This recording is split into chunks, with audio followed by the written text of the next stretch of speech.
All right, so here we go. Decided to go on a little bit earlier than what was scheduled. I scheduled it at 7:10 just to make sure I had enough time, but here I am. And it's just a typical stream, nothing too specific. We'll see what happens. Hey, Silver Wings. First one on there. Hope you're doing well. Like I said on your stream, good job on the Alien 3 Game Boy game. Yeah, like people said, looks better than the actual Alien 3. Hey, Samuel. Hope you're doing well, Sam. The man, how's it going? Yeah, lately I've been doing streams because I ran out of gigabytes using just the computer, so thus there's no visual. But here you do a little bit of visual. Doing okay. Can't complain. Well, there's always ways to complain, but not really.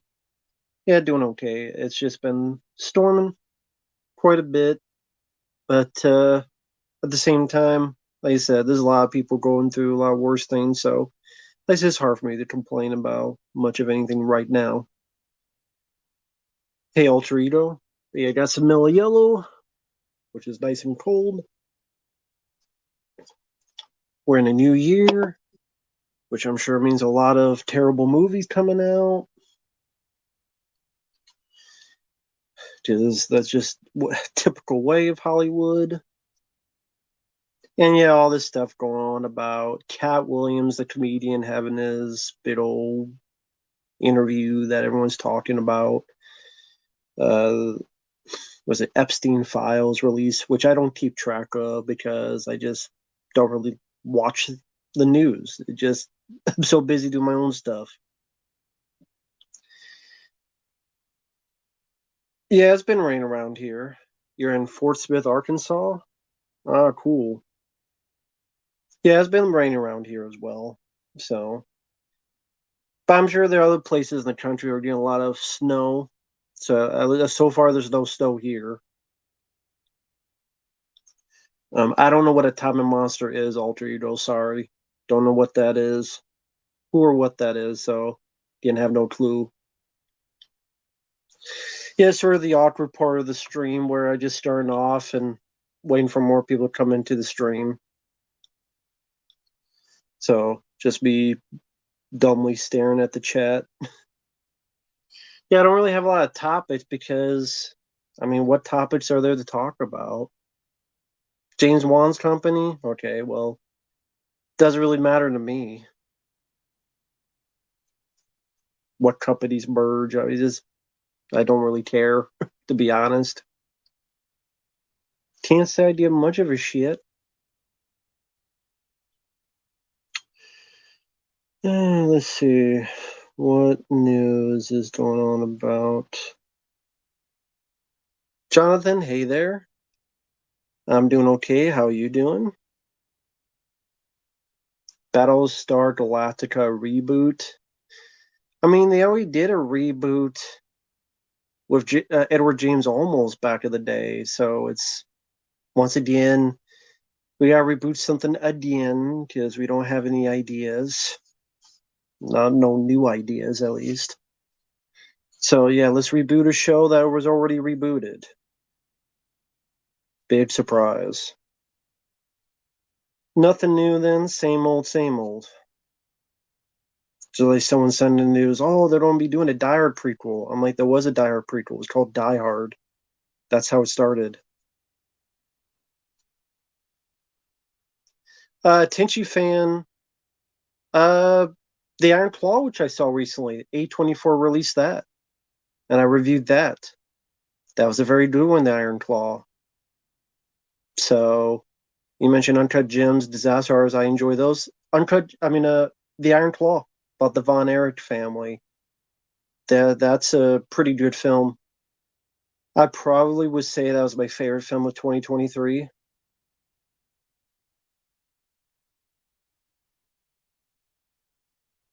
Edward James Olmos is a good actor. He did a good job in Blade Runner, among other stuff. He was on the TV show Miami Vice. Solid actor. Well, I doubt it'd be a documentary. I guess you mean the movie. Yeah, there's two movies, horror movies, Because Steamboat Willie became public domain. I'm sure it'll be awful. Enjoy your game playthroughs as well as movie reviews. Any plans on more game playthroughs? Well, currently, as I've been uploading Far Cry 3, I have to play more of that. Hey, Mike. Yeah, just message me on here to let me know when you're ready, and I'll do that. You said about 3 minutes. Just uh mention on here. Hey, Country Shape. I doubt Iron Claw is going to be streaming anytime soon because it's still in theaters, and I'm sure it wants to be in theaters because it probably wants to build some Oscar buzz. I don't know who Brock Baker is, but I told you Disney would have a shit fit. I told you that. I said you better be careful with this Steamboat Willie stuff. Disney's gonna be watching like a hawk. I said that in the stream. People don't listen to me because what do I know? I reviewed the Black Phone. I liked it. But I told people that if you're going to do this stuff with Steamboat Willie, Disney's going to be looking at you with a fine tooth comb. I told people this. People didn't want to listen to me because I'm just some old hip redneck in Texas, which they're right about that, but doesn't mean I can't get one or two things right. Hey there, Caleb. But I'm like, hey, you want to do this Steamboat Willie stuff? Have at it. Don't be surprised if people get pissed off and Disney they find one little teeny tiny thing and nope. They take that shit seriously, man. I mean, look at Lucasfilm. What was it? There was a restaurant in Chile or something that was have a bit of a Star Wars theme, and Lucasfilm is suing the shit out of them. I forget it was in Chile or something. Look it up. Like Chilean restaurant. They had a little bit of Star Wars theme, and Disney and Lucasfilm they're suing their ass. Hey, General. Cool. I'm glad you enjoyed the Take Your Beverly Hills. Always been a. I've always enjoyed that movie. Chicken Run, I don't mind. I don't care about the sequel. Black Phone 2, he doesn't need a sequel. The killer dies at the end. I don't understand why there would be a sequel. That doesn't make sense. Yeah, I remember that. Disney sued a family for having Spider Man on the kid's grave. Just the kid was a fan of Spider Man. The kid in his sadly short life grew up with Spider Man. The parents like he just just have Spider Man on his grave, and they fucking sued that family to get the shit off. That's how Disney's so family fucking friendly, suing a family who only crime was having Spider Man on a gravestone. Hey, frame by frame. Hey, Dens. Disney, one of the Dons. Yeah, hey, how's it going, Dens? Yeah, Disney are fucking cockroach dipshit cocksuckers. Any company that sues a fucking family because their little kid who liked Spider-Man put it on a gravestone, they can eat shit and fucking stick their dick in a skunk and get stuck on it.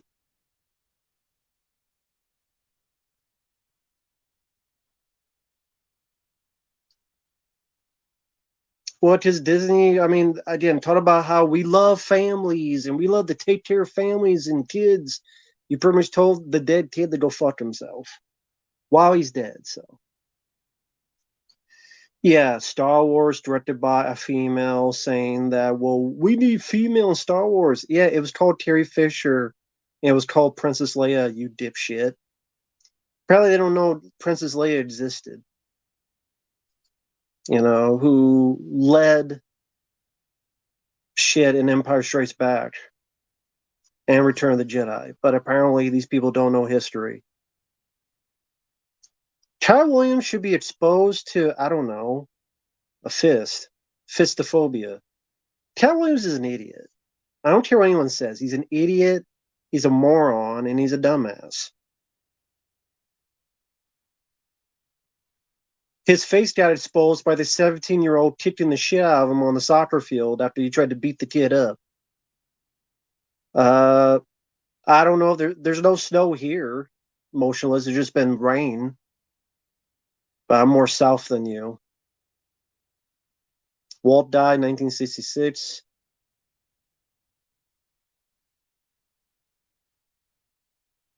Well, I mean, tell that to Disney. Well, Kathleen Kennedy should cut 100% of her salary because she has not done squat for that franchise. So how about she cut 100% of her salary and take a walk? I reviewed Killing of a Sacred Deer. Piece of shit. A man got arrested. I forget how many times he got arrested, but it was a shitload. Like Cat Williams has a history of assault charges. He beat up a Target employee. He beat up a 17-year-old kid, or tried to, but the 17-year-old kid beat the shit out of him. Like he tried to beat up the 17-year-old kid during a soccer game, and the kid like got him in a headlock and took his ass down because he's about as big as a toothpick and is about as annoying as a rabbit squirrel. And he also bitched about white people, apparently. Reparations. Why? It's not my fault. I didn't do shit. I didn't do squat. Yeah, Jonathan Majors, but then, Cat Williams assaulted people. I can't remember the amount of times. I over exaggerate with 30, but it was a lot. Yeah, there is. If you type up, let me see if it's still up.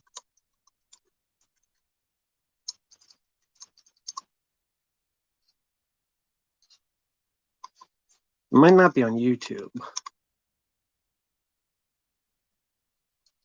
Cat Williams just choked out by a seventh grader. The Flying Panda. Cat Williams versus seventh grader.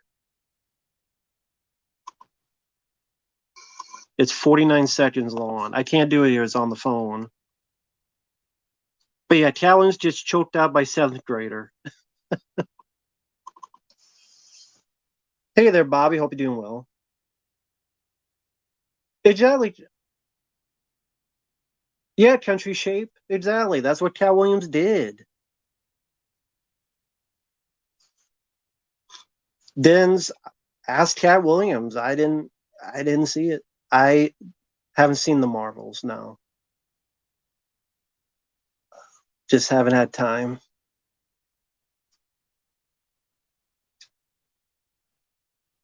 Josh, he did request it. I just haven't had time to see it yet, but he did request it, Josh.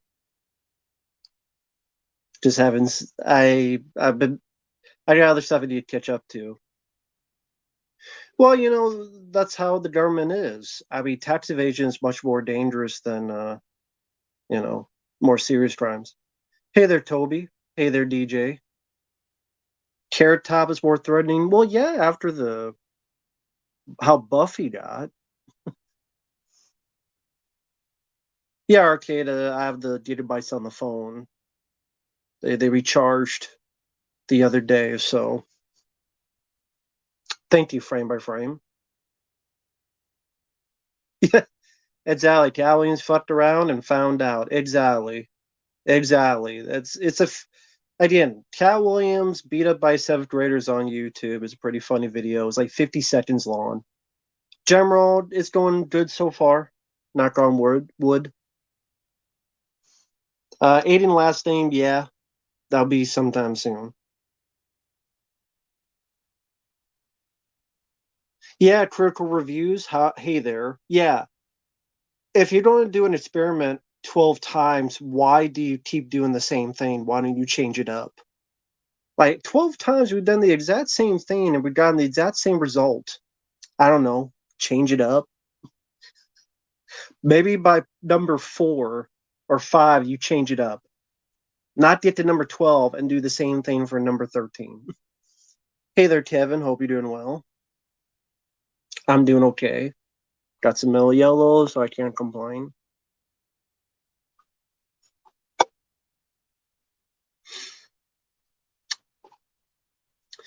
But yeah, I mean that Cat Williams. I mean, yeah, he talked crap to a 70-year-old. He got his ass kicked. I didn't play Grand Theft Auto 4, but you know, Yeah, Hypnotic was awful. Awful movie. Robert Rodriguez, man. Hey there, Dante. Hope you're doing well. Hello, Dante.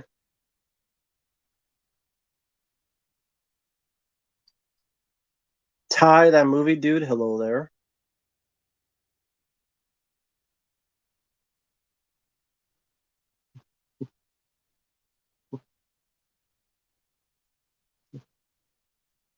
Bobby, they never asked, so I don't have to worry about it, which is fine because I don't care to either, especially their dogs. Outlaw Johnny Black. I don't even, never even seen it, so how would I know? Yeah, the Iron Claw was a really good one. I did quite enjoy that. I have issues here and there, but compared to the other films of 2023, I put it up there. Yeah, I saw your review of Night Swim. Good job on that.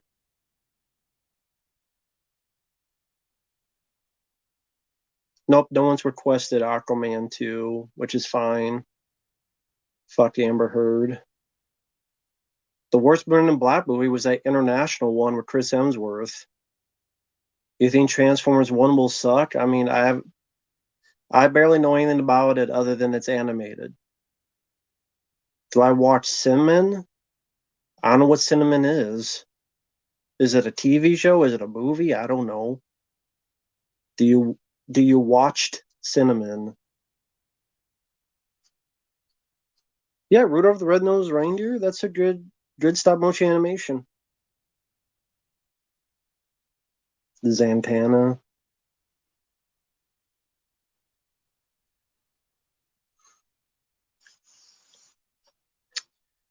Well, again, I didn't see Outlaw Johnny Black, so how would I know whether to see it or not?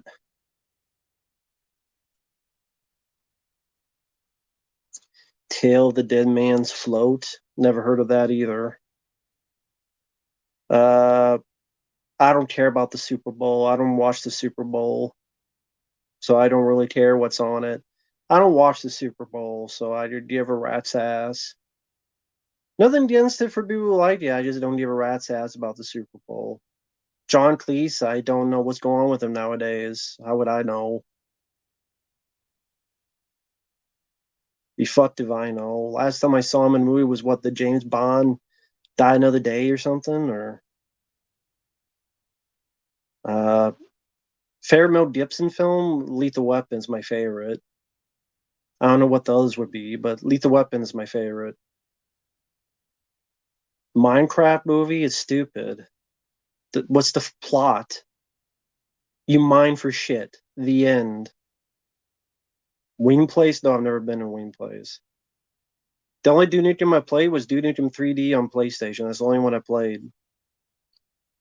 Only one I played.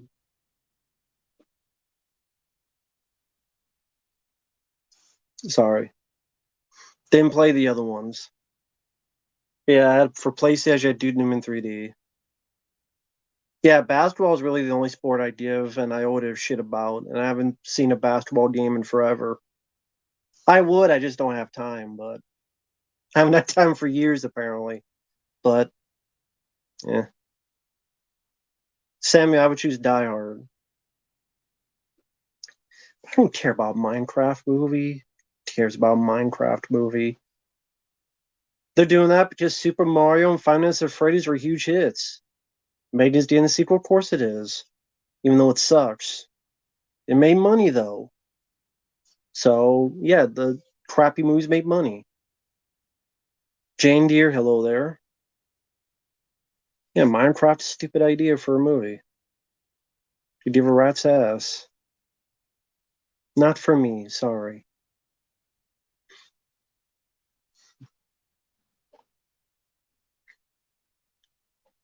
Never played Zero Hour. I never played. Yeah, that's true. Sonic was a hit. Both of the Sonic films were a hit. So yeah, Sonic, Sonic 2, Mario Brothers, Five Nights at Freddy's. A lot of video games been hits. So hey, kid, I'm a kid. I take that as a compliment. Hey, Mr. Falcon. Yippee Mr. Falcon. Hey there, Kyle. Hey there, Neo. Yes, the Sonic film as well. So a lot of video games have been hits, except Uncharted. But yeah, so that's why you don't see more. Prince of Persia, Jay Gyllenhaal, which he's definitely not Persian. Uh, Sut. Well, I've been around Mr. Falcon, but thank you for the kind words. Oh yeah, I mean, like I said, if Minecraft's getting. Will VOD movies replace superhero films? I hope not, but don't be surprised. Country shape, I wouldn't know. I don't use that, so uh, yeah, I'm the wrong person to ask. I don't know anything about the new Wolverine game. I never played the games Prince of Persia. I just know of that movie, which was terrible, but never played the games. I know of the games. I never played the games. Any in the Cupboard, remember being okay. Fly Away Home, I don't think I saw. Yeah, I like Malignant. I reviewed Malignant. One of my favorites of that year. Yeah, I like the two Sonic movies. I reviewed those. 2010 Robin Hood? No, I didn't see it. Al Capone, which movie? There's a lot of Al Capone movies. You don't need Jim Carrey for Sonic 3. I think it can now be sold on to the character and its supporting characters. So you don't need Jim Carrey for part 3. Let's have a different villain. We gotta change it up. We have a different villain. You gotta change it up or it's gonna go downhill and it's gonna get stagnant. Piece of Tulsa I never saw. Fair martial arts fight in the movie.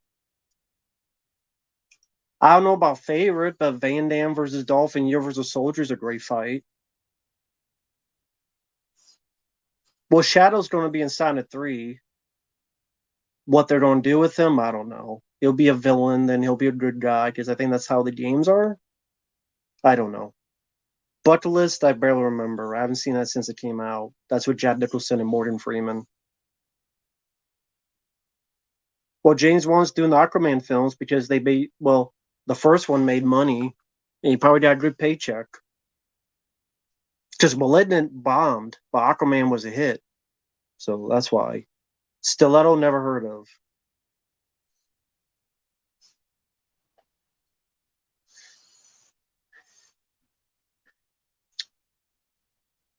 Roadhouse, don't give a shit about Roadhouse remake. Rosewood, don't remember. Thank you, Mr. Felty. I appreciate the kind words. Thank you. Yeah, Roadhouse remake, I don't care about. Well, I don't know what Sonic Adventure 2 is. I never played it, so I don't know what the story to it is. Well, I mean, they can't keep relying on Jim Carrey because he ain't going to stay there forever. The first Aquaman was a hit. That's why he got a sequel.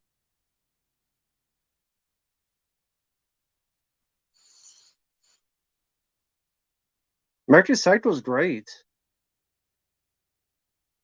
Stone Cold Steve Austin, Hunt to Kill, I would recommend. Government production. Do you have like some random IMDb list of like films Matt has never heard of? Because like every film you mention, I never heard of. Like I'm gonna have a list of films Matt has never heard of. I'm just gonna list them out. Taylor Kish. Well, you answered your question. He had three major flops, so they're not going to cast him anymore. Samuel Narrow Margin is a good one.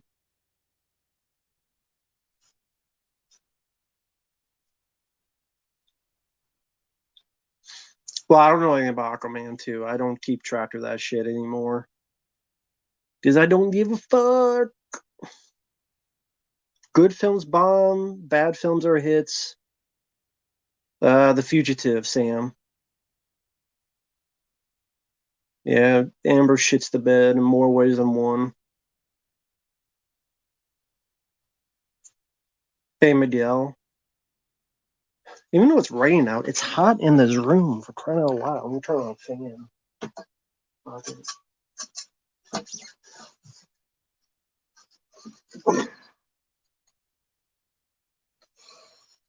Paulie, I mean, you'll just have to wait for the video.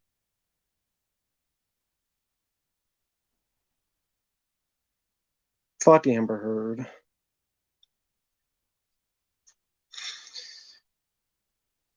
Con Air, Simon Says. Wow, that's a tough decision. I'll probably go with Con Air. No, I didn't see Urban Cowboy. This is gay. No, yay. Urban Cowboys are gay. Hey, I live it in one. Glad that the chat's working for you, man. Grand Theft Auto 666. Yeah, enjoy. Urban Cowboy.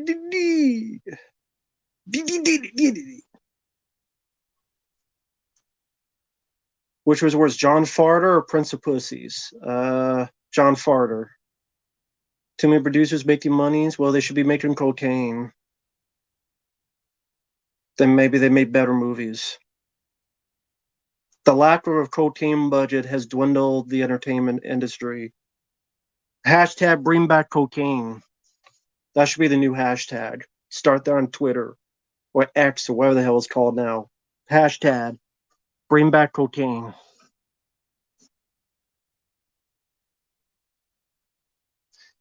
Favorite live action Disney remake? None. They all gonna eat shit. Do you think superhero movies are going downhill? I hope they go down into the cellar and die. David Duchovny at performance besides X Files, Evolution. Fuck weed. I don't smoke weed, so I don't care.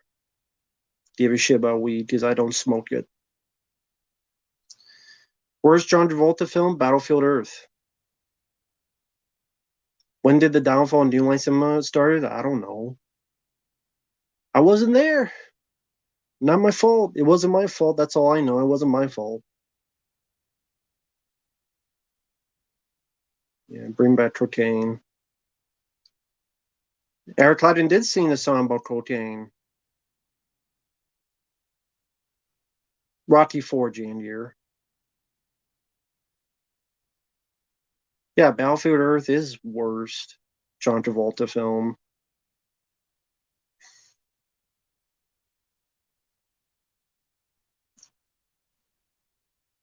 Dungeons and Dragons 2000. Well, yeah.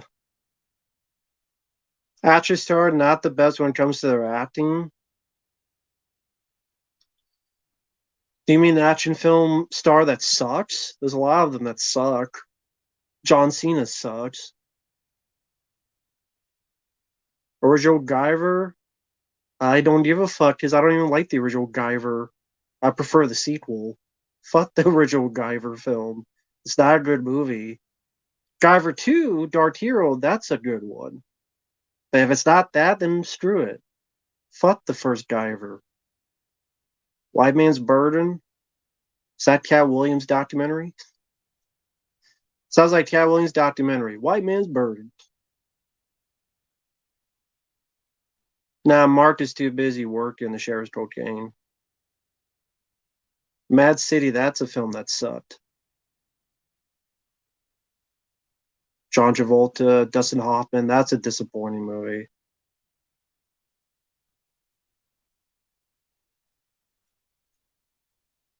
Decent actress star, but bad actor. I hate to say it, Cynthia Rothrock. She's a good martial artist. She's not the best actor. Guyver Manga, I never saw it. No, I don't like Jim Carrey stunt double as the Guyver. General, be my guest. Be my guest, General. Be my guest. Well, because the superhero films lately have sucked awful dicks. Not even the good dicks. At least if they suck my dick, they'd be sucking a good dick. But they're sucking the awful STD-ridden dicks, and they go sickly, and they got shit on a toilet for 2 hours until their asshole pops out, and their intestines flush down the toilet like it was a Peter Jackson movie. So that's why the superhero films suck, because they have terrible writing and terrible direction and boring action and CGI overloads.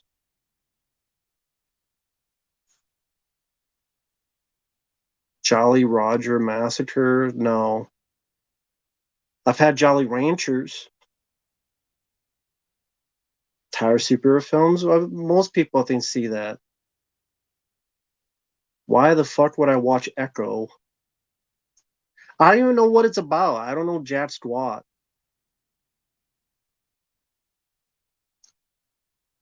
Yeah, there's only one superhero movie, Deadpool 3. Let's see if they screw it up. The late fight scene was a joke. Of course it was a joke. Why wouldn't it be a joke? It's always jokes. It's Marvel. You wonder, yeah, oh yeah, when is a joke? Big surprise. Big surprise.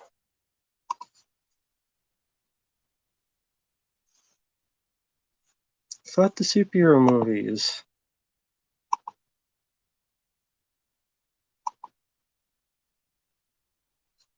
Who's Echo? I mean, I don't know what Echo is. You're asking me. I don't know. I didn't.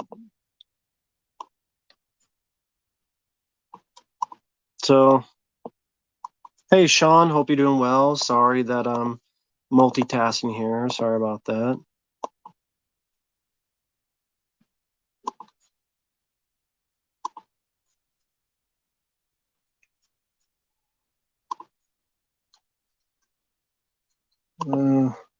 And sorry about that. Echo the Dolphin. I wish. So they can make a movie where Echo hates men and gets a vasectomy and pades men in the ass with its tail. That's what it'll be. Echo the fuck. Echo the fucking dolphin. It's fucking people to death with its nose. Echo is an assassin. Yeah, the dolphin would be assassin. He looks like it. That fucking dolphin. Probably killed Flipper and replaced him with a genetic double. Fucking, I always knew Flipper was an asshole. Asshole piece of shit. Fucking dolphins. Nosferatu? Why the fuck would I care about that? There's been 85 Nosferatu movies.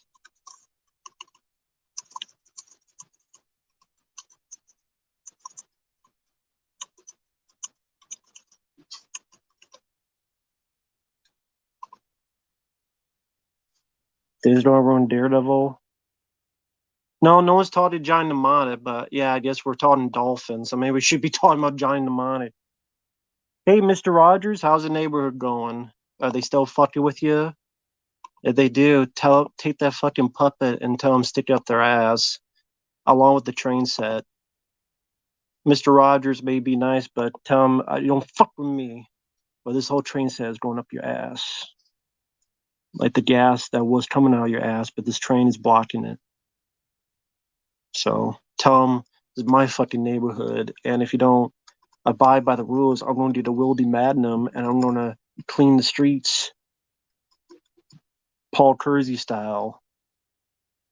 Get the Wildy Magnum, please. I wonder how much a Wildy Magnum costs. Probably a lot of money. I know that gun always gets sold a lot when Death Wish 3 is on cable.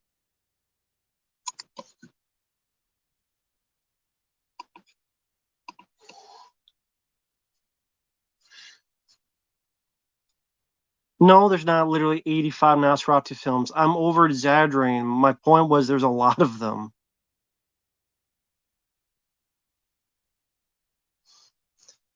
Yeah, Mr. Kersey's neighborhood. That's what we need.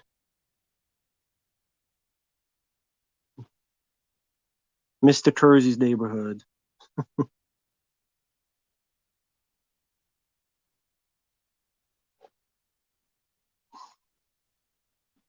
Sorry, I'm looking at the chat. Echo's the new. Yeah, I don't. It's Marvel, so why do I care? Why do I care about a new Marvel film? I mean, why would I care? Why should I care? Why would I care? You know, just saying. Why would I care? Why would I care? A Pac-Man movie? They probably will make a Pac-Man movie.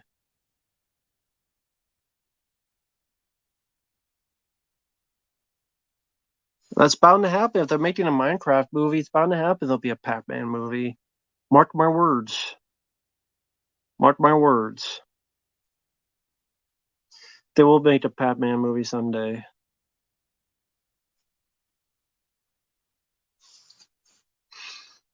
I mean, wasn't the last Dracula film The Voyage of the Demeter that nobody saw and nobody liked? I mean, you know what I mean? That was like the last one that people saw and they didn't see. $2,750 for the same model gun Bronson. Wow. 2,750.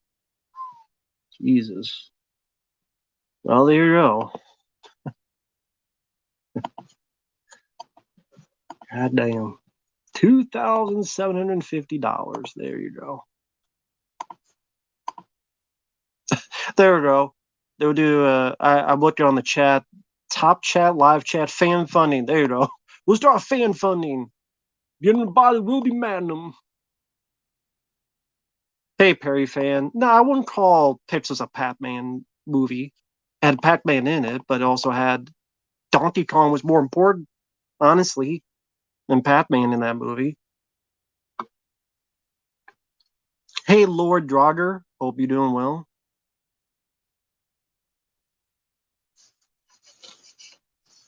How's it going?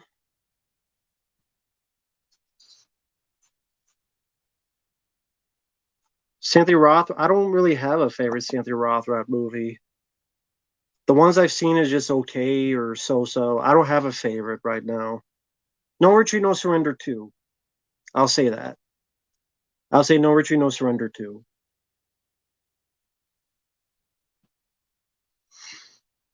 Uh, Lado movie, I don't care. I don't care about a Lado movie. Yeah, I don't care. Sorry if you're wondering what it means, I'm looking at the chat here. Would I make love with Cynthia Rothrock? That's a strange question. Sure. Why not? As long as she don't kick me. Why not?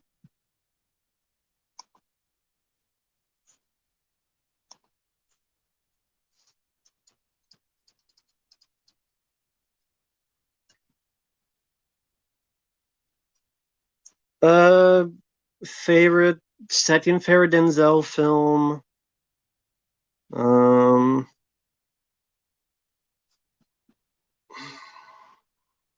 I like Deja Vu. I'll say Deja Vu. I think it's underrated. Equalizer films because I think they're boring. Space Invaders movie. How about no? Glory is a good one. Matthew Broderick, Morgan Freeman. That's a good one. Oh, thank you. I lived in one. Wow, thank you, man. I appreciate it. What are your feelings on the Arrow Video Blu-ray set for both Conan films? I really hope they include the regular cut of the first film, not that BS one. Is it Blu-ray or is it just 4K? This is, I mean, it's a super chat. I'll investigate a little bit on this. I heard it was both cuts of the film because this says 4K. Oh, it does have Blu-ray. Okay, I see the Blu-ray. Because it says 3 versions of Conan: theatrical cut, international cut, and extended cut. Now I don't know if all 3 of those are on the Blu-ray versions or if it's the 4K. I don't know, but yeah, it says 3 versions of Conan: theatrical, international, and extended. So again, I don't know if that's going to be on the Blu-ray set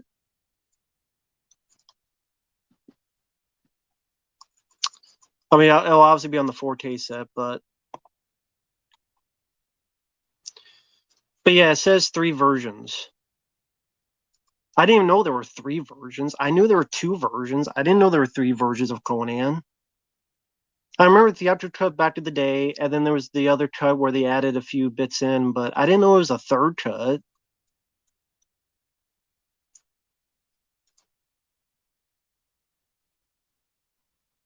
Hmm. Oh, maybe I'll have to get that sometime then. January 30th. Oh, maybe maybe I'll get that sometime. Okay. Maybe sometime I will. So, very cool. But yeah, I like both movies. I actually like Conan the Destroyer more. I know I'm alone in that. I like Conan the Barbarian, but my favorite is the Destroyer. I know. Don't throw too many stones. I still like Conan the Barbarian, but just Conan the Destroyer I like more. It's like almost like Gauntlet, the video game. You got the warrior, you got the wizard, you got the thief. He's just not as fast as, and he needs a bow and arrow. Fuck Red Sonja. Well, I mean, I've seen worse than Red Sonja, to be fair. I can watch Red Sonja as a time waster, to be fair. But it's not up there with the Conan films. I watch Red Sonja more than Jason Mamma Mia's Conan. Oh, thank you, Bobby. I appreciate it, man.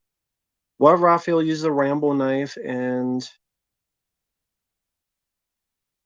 Well, I wouldn't have him fight the Night Slasher. I have him fight the Foot Clan. He may be a ninja. Let's see if he can dodge bullets. So that'd be my movie. Raphael with C4 tipped explosive arrows, and he get a machine gun, and he would kill the Foot Clan and shoot a C4 tipped arrow right into Shredder's face. See if he can dodge that. Like Carrie-Ann Moss says in The Matrix, dodge this right in Shredder's face. There you go. That'd be my movie. That's how my movie would end. He beat the shit out of the Shredder. You think he's don't let him go, and you go in pieces, asshole. That's my movie. Which is why I would not be allowed to make a digital movie, because mine would be simple-minded and just action and fighting and killing. So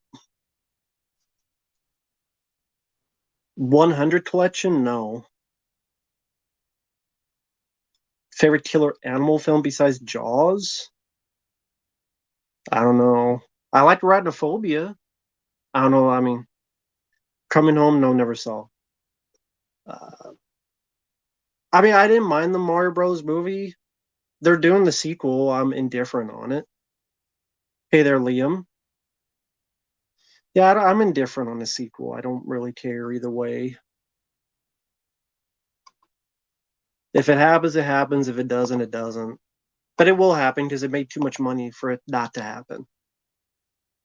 Detention Adolf, it's pretty boring with a lackluster action sequences. Well, yeah, of course there'll not be a Conan sequel. Arnold is 70. What did people expect? He's like 71 years old. I mean, did people really expect another Conan movie? Come on now. Hey, can you hear me okay? What's up? I was just making Yeah, sure you could hear me all right. like All right, cool. Um, it's like a weird delay. delay on my Like end or say, okay, no, okay. I think it was just StreamYard just starting up. It's fixed yeah. now. Okay. I All think right. StreamYard just had to.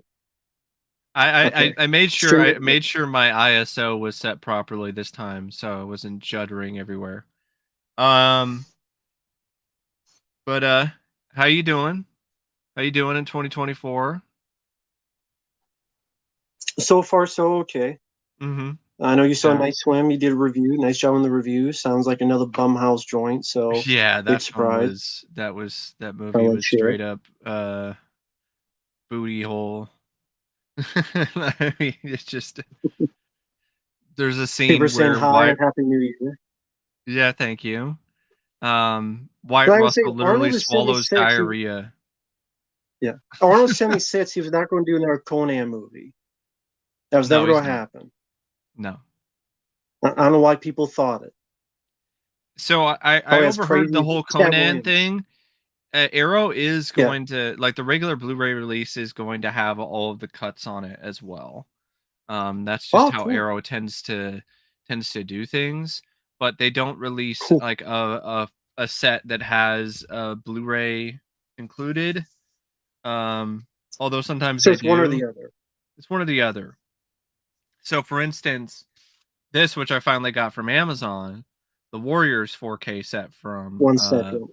from Arrow. Yeah, this is the Warriors set from Arrow Video. My And zoom has is a the bit original. off, so it looks a little blurry. Sorry about that. That Um, has the original cut. That's not the yes, stupid comic book version. yes, it has the original cut, and It's a good yeah, movie. here, Warriors come out and play. Streets Um, of Rage, the movie. yeah. So this has 4K remasters of both the theatrical cut and the alternate version. If you ever want to watch that, which I'm pretty sure nobody wants to watch that over the theatrical cut. And there's also the a bunch of features and stuff like that, audio commentary, ton of interviews. There's some there's the 2005 alternate version that is also available on its own 4K disc. But disc 1 has the theatrical cut and has all of the features and everything. And it has like I think it's like those tattoos, I think. Stickers of some kind. I think Right. those are temporary tattoos. I think that's what those are. And it has a poster and a booklet. It's like $40 or something. It wasn't cheap. Nice. Um, I will go on a bit Still of a a nice looking set. I will go on a bit of a rant though on Amazon because I don't know what's going on with them and Arrow Video right now, but they are not delivering on their pre-orders. It's the weirdest thing. I've never dealt with this before with Amazon, and now it's like a consistent problem. So it wasn't a problem with any of the other pre-orders I made with Arrow in the past, but I made a pre-order of this in November. In like Yeah. I think it was sometime in November or before that. Like I made a pre-order pretty soon into the cycle when the pre-order link went up. And there was a time where I think maybe what might have happened is I deleted my initial pre-order and then I ordered again, but that's only because of the fact that I didn't think I would have the money to get it in December, but then something happened and I was able to afford it. So I Right. pre-ordered it one more time. But regardless, it said it was in stock, so that shouldn't be a problem, in my opinion. I think they should still be able to fulfill all of these pre-orders on But time. yeah. But what happened was I waited almost a month and they had this whole, oh, your estimated delivery date is uh later. It's January 23rd or whatever. And I was like, why? It's literally in the stock. It says I can get it by like the next week or whatever. Like why, like a few days from now. Why the hell are you not sending this out to me?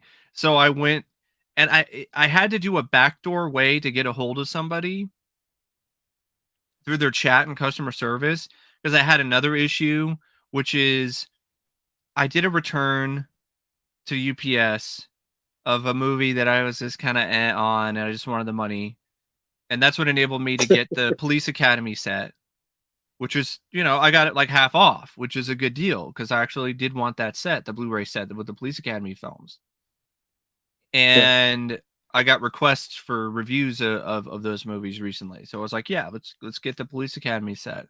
But I waited like forever for this refund and it said it got received the item, and then normally when that happens, refund immediately issued. And I'm just asking for credit. I wasn't asking for it to be put on my card or anything.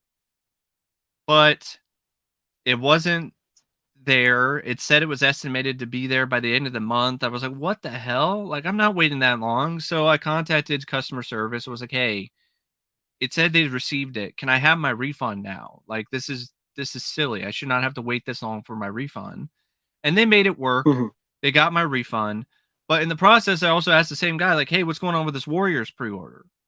Like, it says it's available.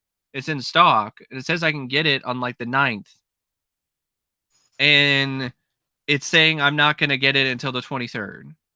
Like, that doesn't make any sense. So I'm like, could you get this to me earlier? And to be Amazon's credit, they did make it right, and I did get it earlier. In fact, I got, as you can see, I got it. It was actually before the 9th. But it was still one of those things where it's like, what is going on with this custom? What is going on with Amazon and these Arrow pre-orders right now? Because I pre-ordered Conan, and it's now been pushed back to February. It comes out at Mm. the end of this month, and it's been pushed to like mid-February for everybody. So I was like, screw that. I'm gonna order direct. So I canceled the pre-order. It was cheaper through Amazon, but I'd rather go direct at this point because I don't want to wait that long. What is the purpose of pre-ordering something if you have to wait that long to get your pre-order?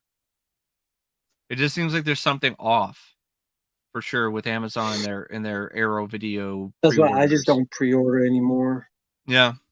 I I did watch it. Sometimes it's cheaper, but it's just it's not the first time they've done that. Yeah. Other companies have done that too, not just Arrow Video. Yeah. So, Yeah. and before, probably Mike has a list, but I I don't don't know. have Do one you have yet. like at least, if not 10, but I'm like three I know so Indiana far? Jones and the Dial of Destiny is up there. That might be my pick for the worst. Just because of the damage that it did to the legacy of the franchise and so many different things. Skinamarink is absolute shit. I hated that movie.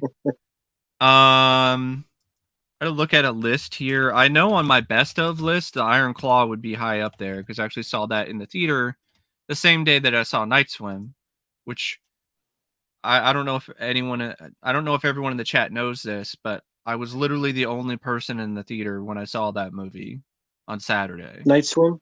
Yes. It's the How only about person Iron there. Claw? There were more people, but still not a lot of people. Mhm.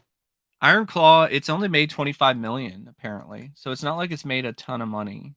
Well, it was in limited release, I think. Yeah. There's still Uh, more films from last year I need to see before I finalize my list. But yeah, Indiana Jones, Dial of Destiny, Skinamarink, Scream 6, uh Flash. yeah, The Flash for sure. I hated that movie. That movie was fucking ass. What they did to Michael Keaton. Yes, that was so bad. All the things that you do to bring him back, and that's the best they got. They should have, like I've said this numerous times, I'll say it again. They should have just canceled that movie and then made a Batman Beyond film in the Burtonverse with Michael Keaton as old Bruce. That's what they should have done. Mhm. Period. And no. And then they decided to just do The Flash instead. Evil Dead Rise, yeah, that'd probably be on there for my list too. And a lot of people disagree with that, but So yeah, a lot of people apparently have had issues with pre-orders as well. So you're not the only one. mm-hmm. And Katie Video Dazbra, I don't know what that is. Sorry. Mm-hmm. Uh, The Blackening, yeah, that'd be on there too. That film sucked.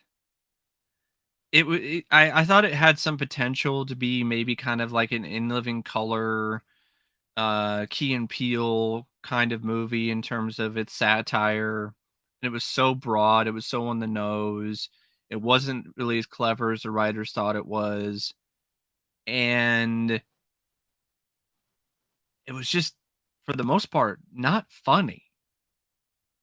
So, and it kind of reminded me of that segment in Tales of the Hood 2, the one with the board game or whatever the hell it was, some kind of thing game that they were playing, and it had or something that involved the doll that was Mm, like a mammy doll or something that came to life. It reminded me of that, and apparently it was based on a short.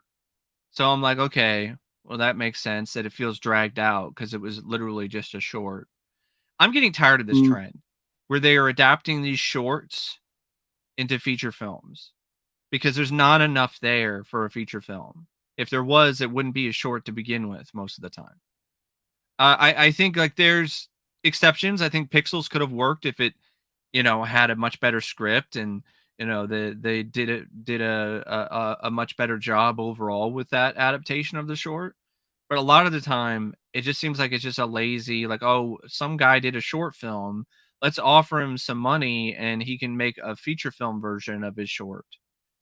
And yeah. it happens a lot with Lionsgate and Blumhouse because that's what Night Swim was. Night Swim was a short from 2014. And then And Blumhouse, it can eat your shorts. yeah, it is that kind of movie. Suck my dick.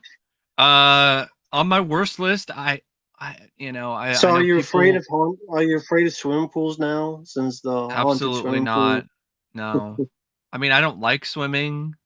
Um, uh, it, it's something that I learned to do eventually. But it's just not something I like to do for I'm fun. sure after this movie, you're like, fuck, I would say fuck swimming too. After a movie like that, I'd be like, just swim in the Yeah, bathtub. it's like I don't want to risk swallowing ghost diarrhea. So yeah, that's probably the good, Yeah, probably the Fast X best sucked. bet. Yeah, Exorcist Believer sucked. Yeah, Yes, that would be on there. I still need to do the Exorcist reviews, but I'm trying to and catch up on. Mike has not seen Oppenheimer or Godzilla minus one. No, I did buy Oppenheimer recently though in 4K, and it looks really good. The 4K, the picture quality and everything. Thank you, I lived in one. Pictures to worked had him sound like he gave a shit. Yeah, that would have No, helped as he was a well. And walking corpse. instead He of was he was Weekend at Bernie'sing Weekend at it. Bernie's. Yeah, Yeah. exactly. More like Weekend Um at Bernie's too. Now, this is controversial on my worst list, but as of right now, I do have Mission Impossible Dead Reckoning Part 1 on there Mm.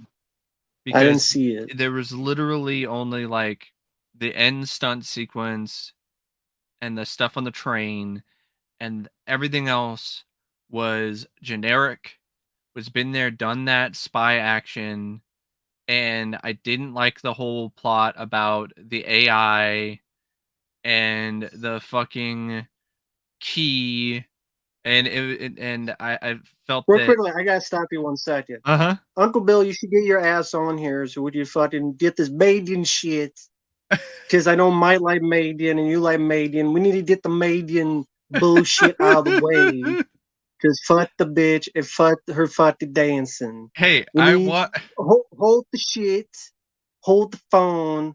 Uncle Bill, you need to get your ass on here and we're gonna have a fucking Madian dance off. Since you like to fucking dance on TikTok and shit. So Sorry, I just I did rewatch that, and I don't like it as Uncle much Bill as I agrees did with the you first because he doesn't. time. He agrees with you on Mission Impossible, Uncle Bill. It was disappointing. Like I liked all of those films except for Ghost Protocol, pretty much, and Mission Impossible 2. And prior to going to see that, I rewatched all of the Mission Impossible movies. And that just made it even more disappointing because they're like, that was it, really? Yeah. And I didn't like what they did with Ilsa. I hated that because I actually liked that character. Mutant Mayhem, Yeah. yeah, that's on the list for sure. Superfly, and the incredibly Yeah, I'm jealous. annoying Ninja I'm jealous Turtles. that Madian didn't dance to my dick. And that'd be some nice If that movie had good direction, it'd be me directing my balls into its mouth. I'd be like, that's some good direction. My balls in its mouth. That'd be some good direction. Sorry, I had to fucking Dolly Deer's fucking bitch. That movie Fucking sucks too, Megan. though. Dolly Dearest. That film Well, is yeah, terrible. I thought Megan sucked as well. But I know I'm alone in that. I will take Megan any day of the fucking week over Dolly Dearest. And yeah, Mutant Mayhem, if you liked April O'Neil looking like the homeless lady ready to replace Whoopi Goldberg on The View, puking the fucking night away, and Mighty twerking his ass, and Leo being a simp, ready to get paid by April And O'Neil in the ass, bent Raph over. being Nelson Nope, from The The Simpsons. Simpsons. And they're all being four fucking little turds in the wind that want to put in the meat grinder and let loose and put them on the hurt locker and put them in a fucking pile driver into hell.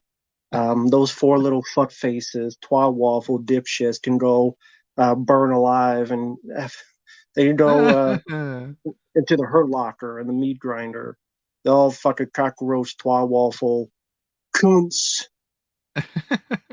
See you next Tuesdays. They're FOSS, FOSS, full of shit syndrome, just like Seth Yeah. Rogen. Hey, I'm Seth Rogen. I smoked a lot of weed, buddy. I can't do the Seth Rogen laugh. I don't give a fuck. Fuck him. Fuck his weed. He fucked up Kevin Smith by getting him high on Zakimir Make a Porno, and that was the start of Kevin Smith's downfall. So Uh-huh. he fucked up Kevin Smith, and he fucked up Ninja Turtles. So Seth Rogen can go fuck off. He fucked up Kevin Smith. He fucked up Ninja Turtles. What's next? Well, I mean, he also I like did your. There Santa you go. Inc. I agree. Didn't he do I Santa agree. Inc.? Didn't he do that shit too? Yeah, that was fucking awful too. It was Sarah Silverman, another horse face bitch. Fuck Sarah Silverman. She's never been funny. She's about as funny as a funeral. Speaking of Child's Hey, Play 2019, that's getting a 4K. Did you hear about that, Matt? which one? The Child's Play remake is getting a 4K from Scream Factory I this don't year. need. I like the movie. I don't need a 4K. I mean, Yeah. I don't know. Leviathan, I look forward on 4K. Rampage is getting a 4K. The Michael Biehn Yes. film. That's cool Yes, because I'm that looking never even forward to got a that. Blu-ray, right? No, not even a DVD. It was on the So release on Laserdisc and VHS. that's cool. Rampage. That's cool. William Friedkin. Um, Sad that they did it now that William Friedkin can't talk about it. yeah, yeah, He probably would have talked about it. I don't know if there's interviews of him talking about Rampage, maybe, but he yeah. probably would have talked about it, I think maybe. there's a little bit out there when people were kind of talking about his filmography at one point, or talking about one of the film's anniversaries. There's a decent article about the film online, that's worth a read. Um, And you mentioned Conan. It's cool that they got the yes, original theatrical cut. that is one of my most anticipated releases of this year, is Arrow's release of Conan, because I've been waiting to see the original version, the theatrical version. Because I don't even think I don't. the last time I saw that I remember that. Yeah. was on VHS, the theatrical version of that movie of Conan the Barbarian. Yeah, because I think when it was getting into DVD, they were more going towards the extended or whatever cut they I call think it. there was one version that came out on DVD, which is the first time the film came out on DVD, and it was the theatrical cut, if I remember correctly. And then I think it had a flipper case, like the cardboard case. I think that's what it had. Um, And that, by the way, I do remember that quote from Way of the Gun. That someone mentioned Sarah Silverman. Yes, you shut the cuts both. I'll come over there, fuck start her head. fucking I never heard the phrase "I'll fuck start her head," but I need to steal Steven that. Seagal.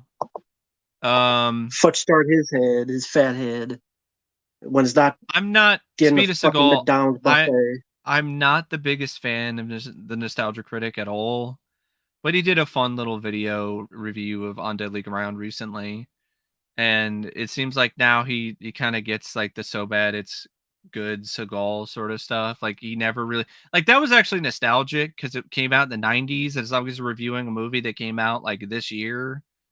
So Fuck You know, that guy. I don't blame you. I don't blame you at all. But I had some fun with that video because that movie's And Perry ridiculous, fan but entertaining at times. Rampage. Yeah, Rampage is Tino, right? Tino Yeah. Lorber. Yeah. So someone's asking. It's about Michael Bean going after a Serial killer, killer. but it's not like a. Would you say it's more slower than a thriller? Like Yeah, it's when people more. think of thrillers. It is a thriller, but it's very much a drama in a lot of ways. Has a really intense like first 10-15 minutes when he goes on the rampage.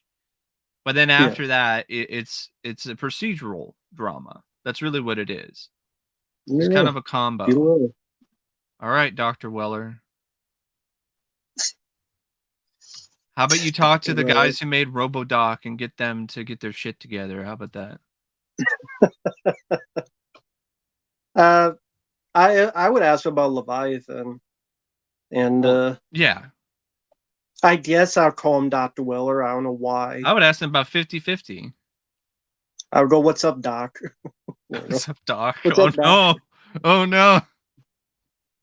You'd be He may like, tip me out, but oh well. I he don't might really be meet like, people. he might be like, who do you think I I never am? been. Bugs Bunny? Think Well, I'm you're a both cartoon? docs. I mean, I never go to conventions. I wouldn't give a fuck. I've You never think I'm a been to one, so clown? Do I amuse I've you? never been to a I've never been to a convention, so if I get kicked out, it wouldn't matter because I would never go back again because I've never been to one in the first place. I So would I'm the guy love that would get kicked out. I would love one of these At least days that'd be if a I had story to enough tell. had enough had enough money, we could go to a convention together. That would be awesome. There you go. We'll both get kicked out together. That'll be our goal. Not do it on purpose, but like someone who deserves it because he's a dead. Like if Corey Feldman was there, I would fucking cuss him out and saying, "Stop pissing and fucking Corey Haim's face, you fucking cock knocking piece of shit." Fuck Corey Feldman. He's a fucking Yeah, fuck he's start a his head piece of fucking shit. That stupid fucking documentary is like, this is about what happened yes. to us. So let me play a Corey Haim 911 phone call and just Mhm. talk shit about him for an hour. Yep. Yep. He does Yeah, that what in a his great friend. autobiography. He did that in his autobiography that was about his Made fun of story. his teeth. Yeah, Made fun and of his fucking teeth. he started his autobiography not even talking about himself. Was talking about Corey Haim. Can't get Corey Haim's name out of his mouth. Guy's been dead for all this time. He was better, in Yep. my opinion. I always like Corey Haim more. Corey Feldman was at his best Watches. when he was a kid. Yeah. That's that's that's it. Before Then he he became a dumb fuck. before any of this happened, before he started having an ego and having his angels and all this other shit. And Corey Yeah. Feldman lies so much, I'm not even sure if he even actually was abused in the first place. I don't know. Yeah, yeah.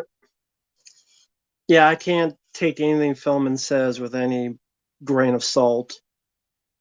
There's no reason to. I believe the story that the guy, he Dominic was in the toy, Brascia, Scott Schwartz. Scott No, Schwartz, yeah. Scott Schwartz, who was the little kid in the toy. Oh He did yeah. the interview where he went to see Corey Haim's parents, his mom at least, after he died. And that Corey Feldman went by and said, "Can I film the funeral Yeah. for the fucking Two Corey's TV show?" Yeah. And he was like, "Oh, if you let me do it, I'll give you a return on your investment, I'll give you proceeds or whatever from the show." And the parents were understanding like, "Fuck you. Get out of here. No. I'm not going to let you do that."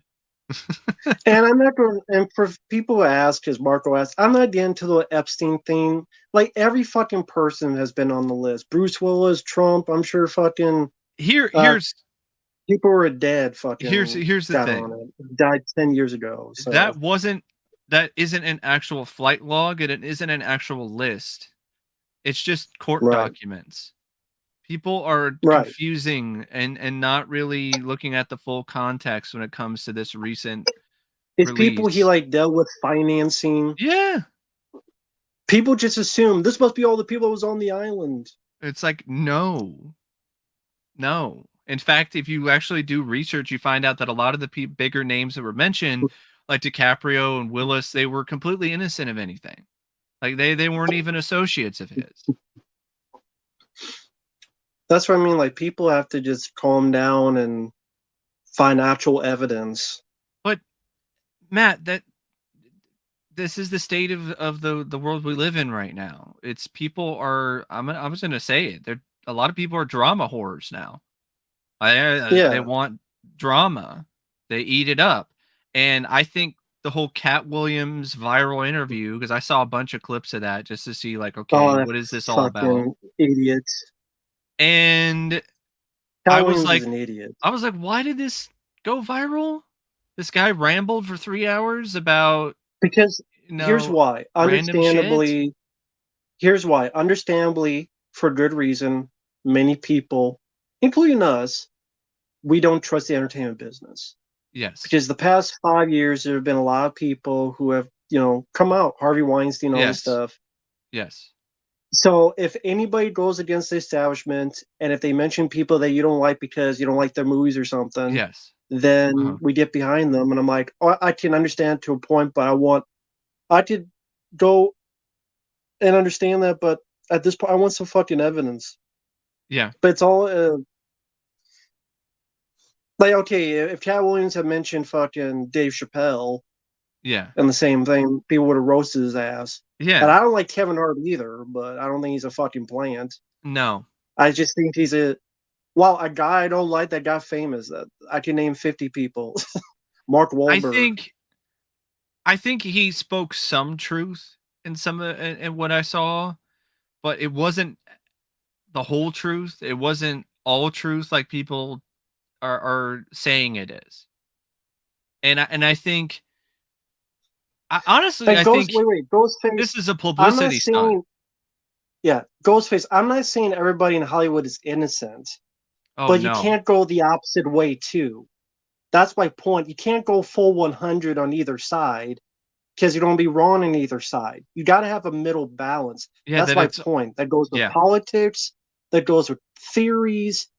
When you go full 100 one way or the other, you don't step in on some innocent people's Yeah. faces. There are people in Hollywood that are guilty, but at the same time, you got to question, like, what's why should I not question Cat Williams, a guy that's had multiple assaults and got beat up by a fucking 17-year-old because he tried to pick on him on a fucking soccer field A guy and literally regretted said it. he read 3,000 books a day, or what was it, a year? He read 3,000 books a year since he was 8 Do your own years research old. and come up with your own opinion, not Cat Williams. Yeah. But that's the thing. Like, he's saying controversial things, he's speaking out, and he's doing it in such a confident manner that a lot of people just take it on face value.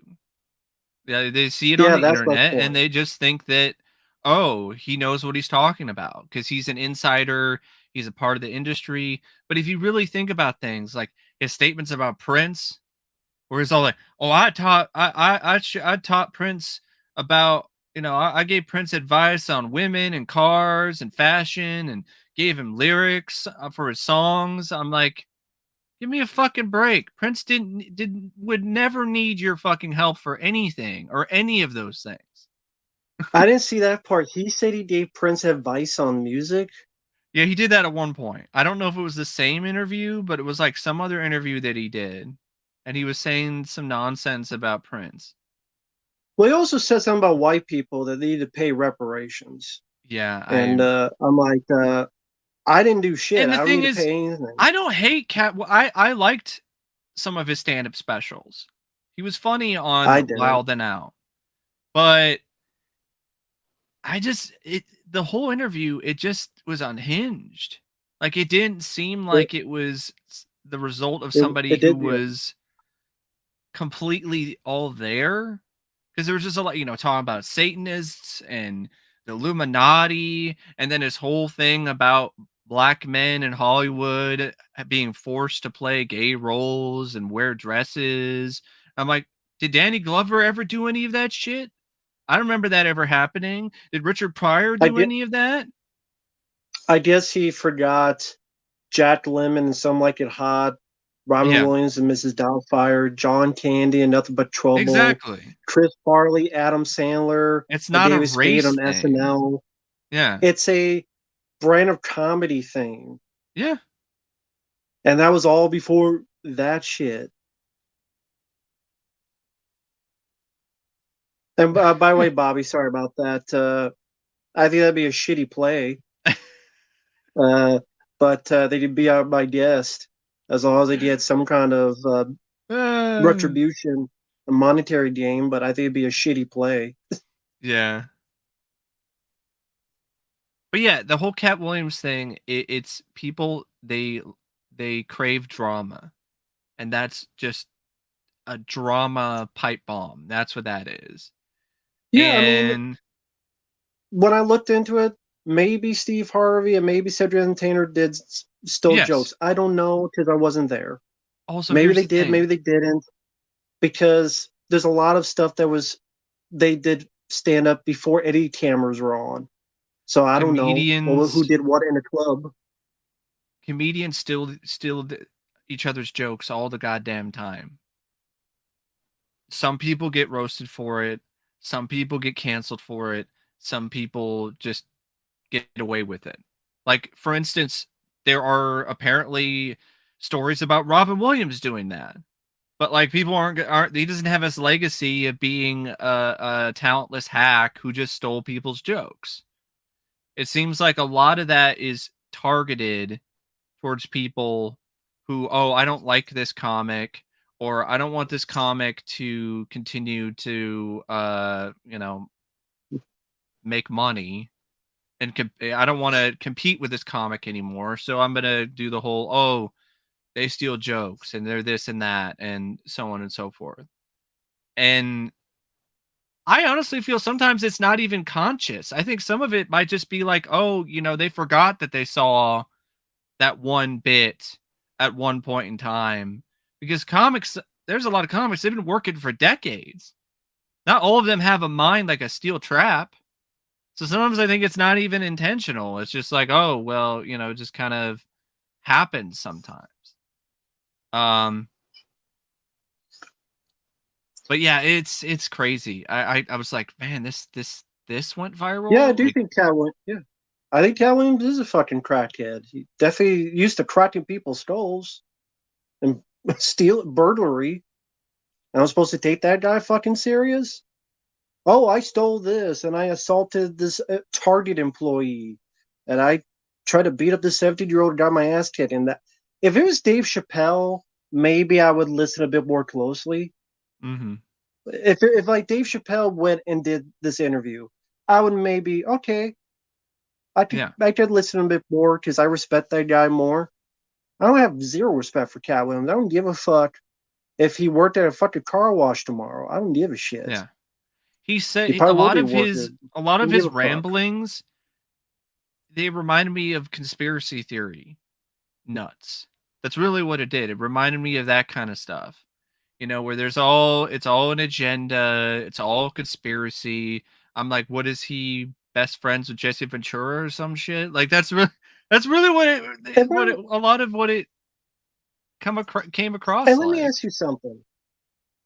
How would Cat Williams know this info but not say Dave Chappelle? Wouldn't you think Dave Mhm. Chappelle would have said something who hangs out with Kevin Hart a lot more than Cat Williams does? And Chappelle don't give a Uh-huh. fuck about saying stuff.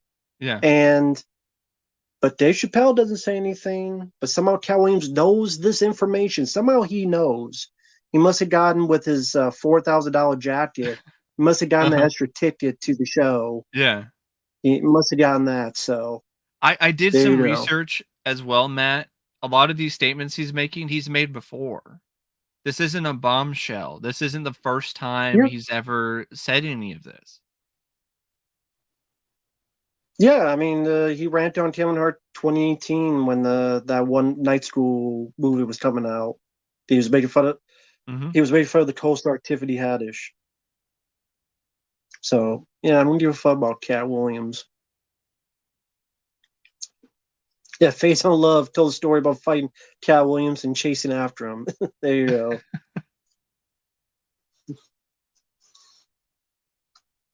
Maybe we should go beat up some more Target employees. Well, I mean, like about Kevin Hart, which is bad? Making shitty movies, which Kevin Hart has done, or picking fights and attacking people? Which Mm-hmm. do you think is worse, Mike? Making I bad think I think films I or think picking assaulting a dozen fights people?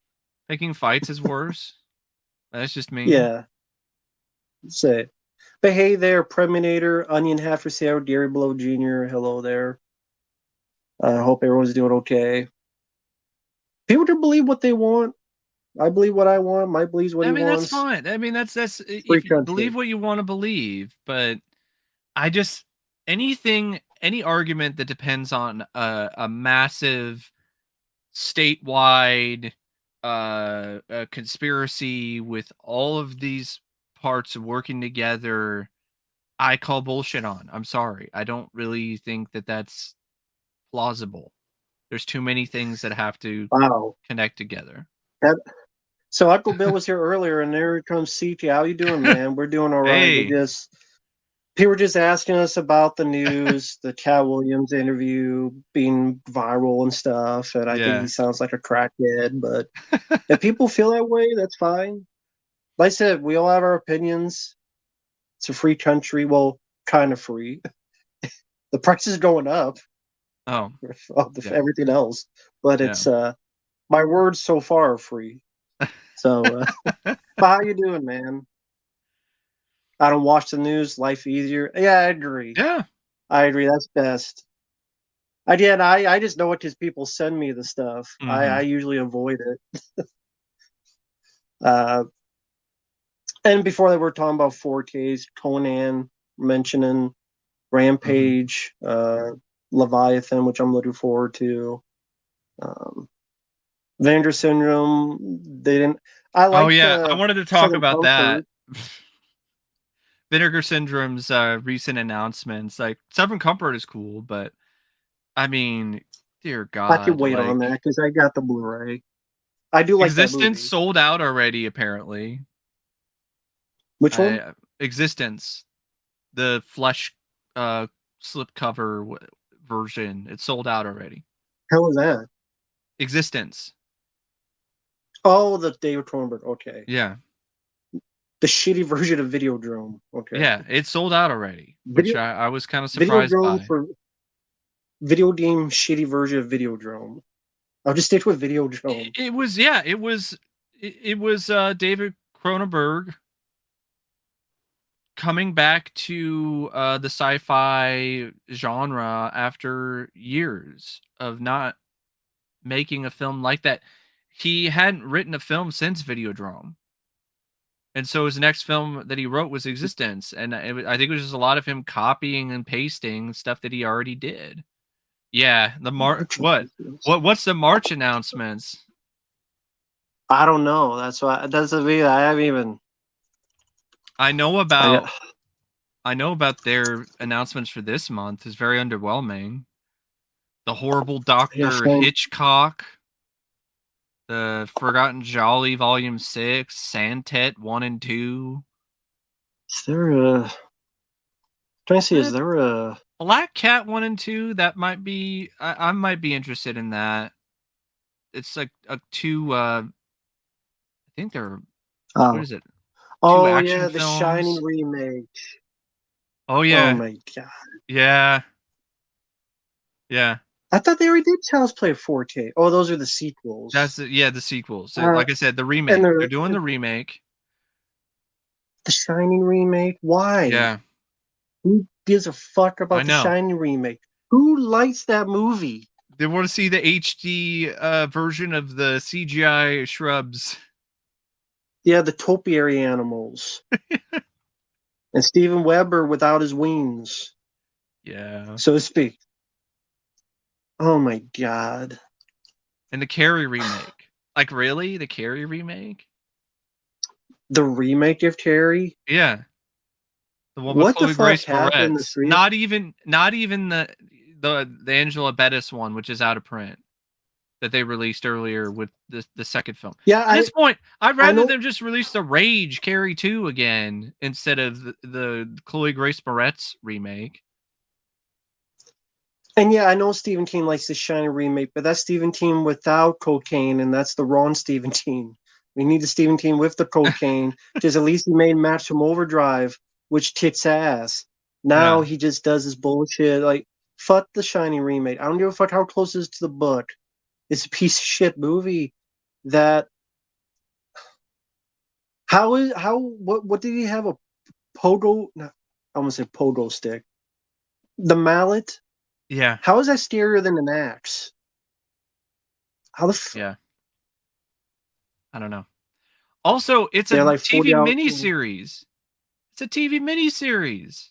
The Shining was Yeah. a rated R, pretty high production value feature film from a major studio. Like, Don't tell me that's a by the way, don't tell me that's a 4K. it's not. It's a Blu-ray. I don't say. But it's a TV. How good I is it know. gonna look when it was a made for TV? It's not gonna look that great. Like No. it's not gonna be wonderful picture quality in terms of wow, this really made me think of the movie at a different state of affairs. Uh-huh. I mean, Scream Factory's I think it was February, two parts. their slate of in February is more promising, especially with Darkman.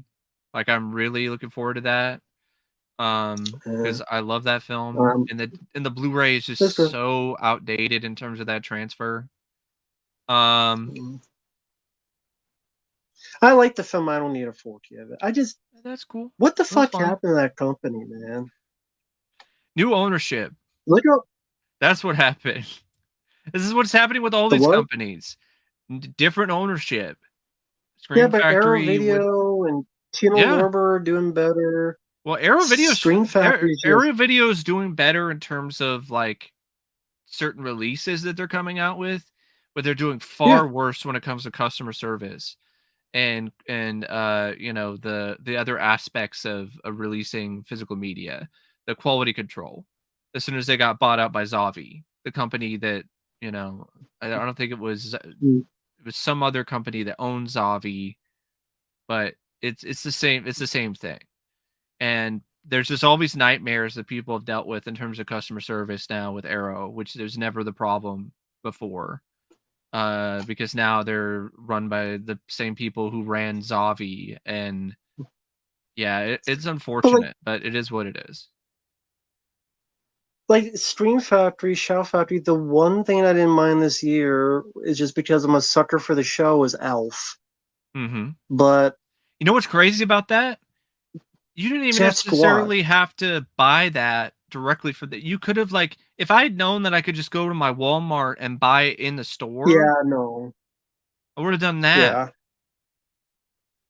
But I didn't know because they never have Shout Factory stuff at, at Walmart.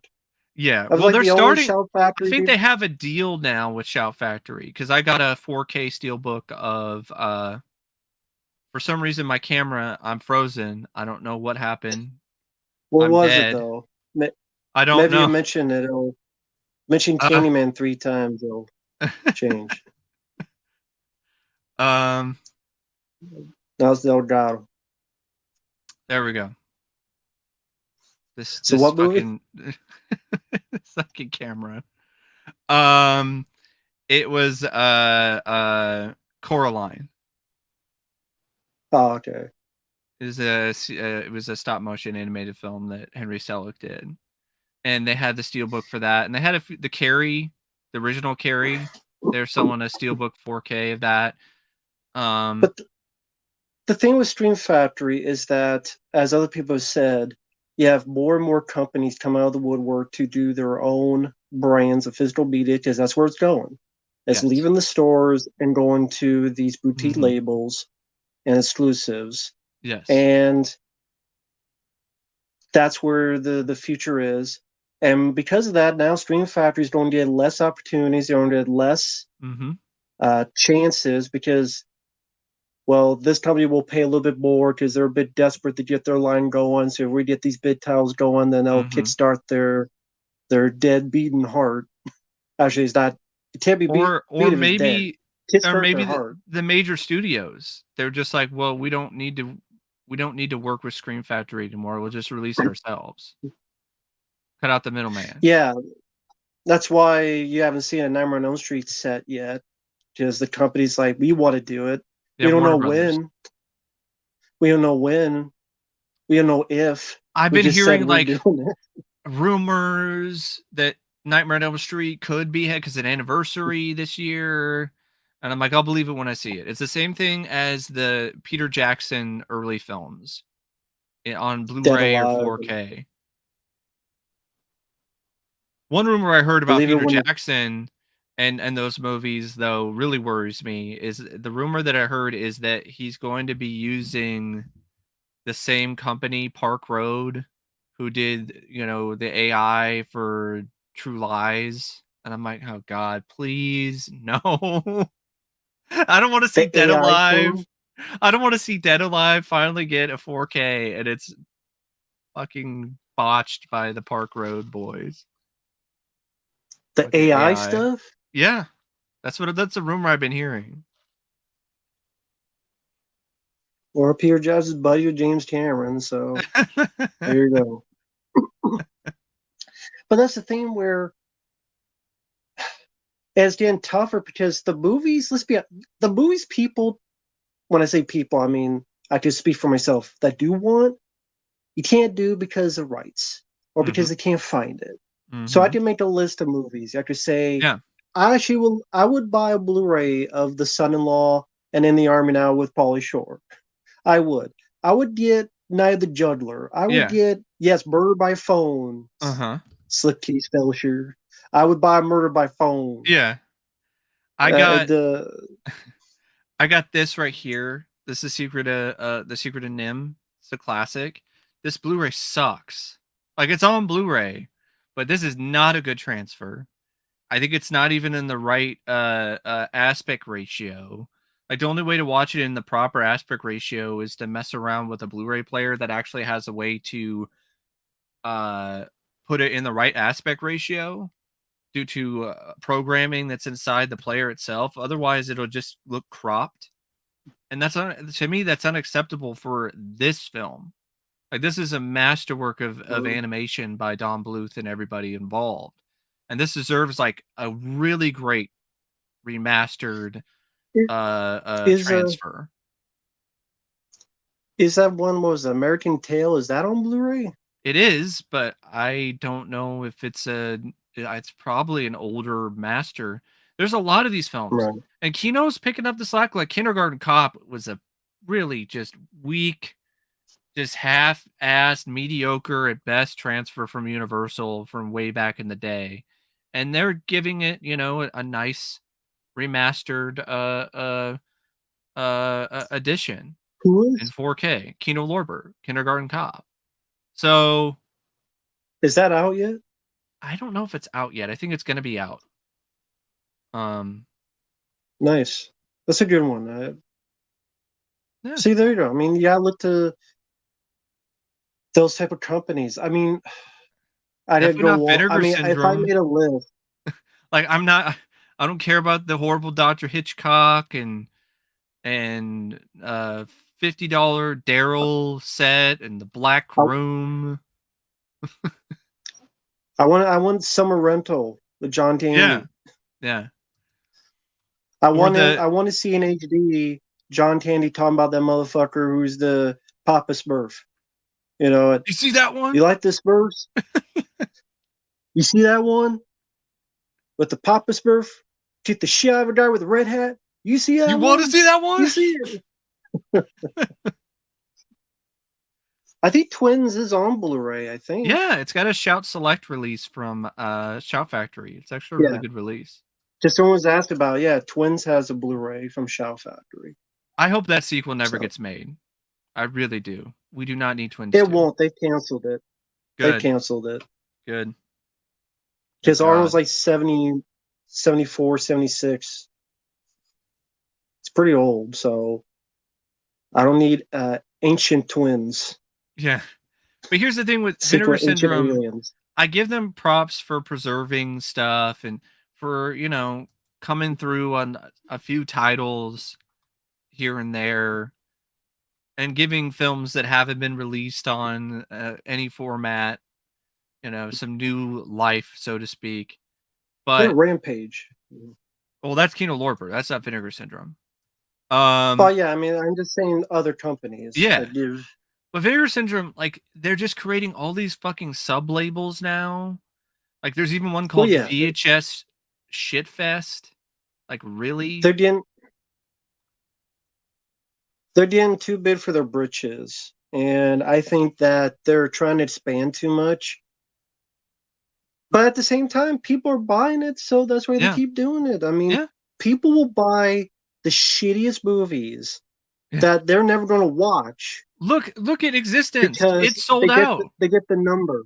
It's sold out already. Existence. That is one of the most forgettable films that Cronenberg has ever directed and ever I done. want to I want to know how many of those people actually sat down and watched Existence. How many of them actually opened it from the package? Yeah. They probably do a review. Go, I love this movie, and it's still in the package. This is such a great movie. And then you ask them about it. Oh, I watched it on a stream or something. It's a fucking thing. Like, okay, let's go. Like, okay, you mentioned that. Let's go to Vinegar Syndrome website. I mean, look at Let's really look at these fucking movies. yeah, you got That's what Southern Comfort, which is a I good like, but one. I'm not. You're not I paying like the movie, but I $45 mean, plus shipping.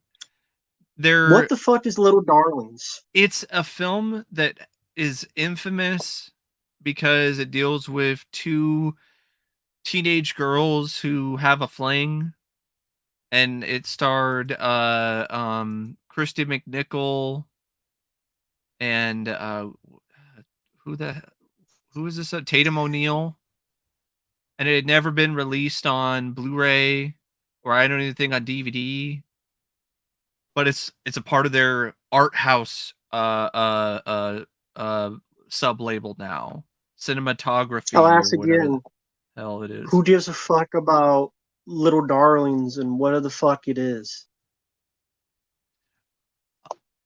Honestly, I want to Horrible know Dr. why Hitchcock. why why is the cover, why does it look like there's like just shit all over the artwork for Little Darlings? Like what is up with that? It looks like there's just brown poo. Was the puzzle pieces? The puzzle Oh, it's the pieces are puzzle missing. pieces. Okay, Puzzle all pieces are right. missing for Little Darlings. And you put in the puzzles. Just maybe put in the puzzles. Maybe you did a good movie. Oh, it's a They don't give you the puzzle. puzzle pieces. Oh, okay. I Well, didn't yeah, know it that's was a what it looks like puzzle. in their faces. Oh, Well, it looks like okay. this, or is it paint?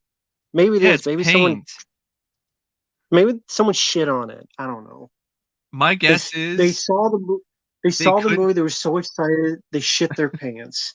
And while they're trying to go to the bathroom to clean it up, they walked over the case. It dripped on their exact faces. And then Vinegar, it was someone who's like, "Oh my god, we got Little Darlings." I shit my pants in excitement. And then, oh my god, I can't believe I did that. So I got waddled to the bathroom, and it drip, drop onto uh, their faces. And when he yeah. got his cleaned up and he got his diaper, he came back and said, "Wow, that's a good fucking look," and Yeah. make that and print it and charge $40, and then after it'll be about $60. Charge it. Uh-huh. I My don't give guess a fuck. my guess is it might have Ain't been buying it. rights related. I'm wondering if they did that. They did artwork and it had the likenesses of Tatum O'Neal and Kristen McNichol, and maybe they were like, we don't give you permission for that. So then they had to like do some abstract paint bullshit. But there's Um faces on other people like Southern Comfort. There's Powers I know. Booth and I know. I don't know what it's just weird. The cinematography they have another one, Red Walk if I could say it. Red Rock West, which has Nicolas Cage in it. right. Okay. Dennis Like Hopper. what's sex? Like this is what I'm talking about. This is what I mean by these movies. Sex Mission. Yeah. Yeah. Black Cat, Sentit, and Santity I mean, 2. at least Black Uh, Cat 1 and 2, they do have a bit of a cult following when it comes to people who like those kind of foreign action movies. I guess because I've But never heard those fucking films in my life. yeah. Same with the Black Room Uh-huh. and A Gun for Jennifer I know. showing her ass. Did she hide the gun in her ass? Is that where it was? You know, The Mother's Day Mother's Day. 4K Whether you like the film or not, does that need a fucking 4K a Mother's Day? Does or any trauma film need a 4K? or Blood-Sucking Freaks 4K? Like, Fucking 4K, really? just like the 4K of Flesh Eater. Yeah. Can't get Flesh Cinema Eater Rental was on shot in Blu-ray. 16 millimeter, Matt. It was shot in 16 millimeter. That's not something that needs to be put in on a 4K disc. It's shot where this. I don't. I'm fine with the DVD of Flesh Eater that I got I got for a nothing. dollar at the pawn shop. I don't need the 4K. I got nothing. Or Curse of the I Screaming got nothing. Dead. That film is atrocious. They should they should they should people who buy that should be charging Vinegar Syndrome to take it off their hands.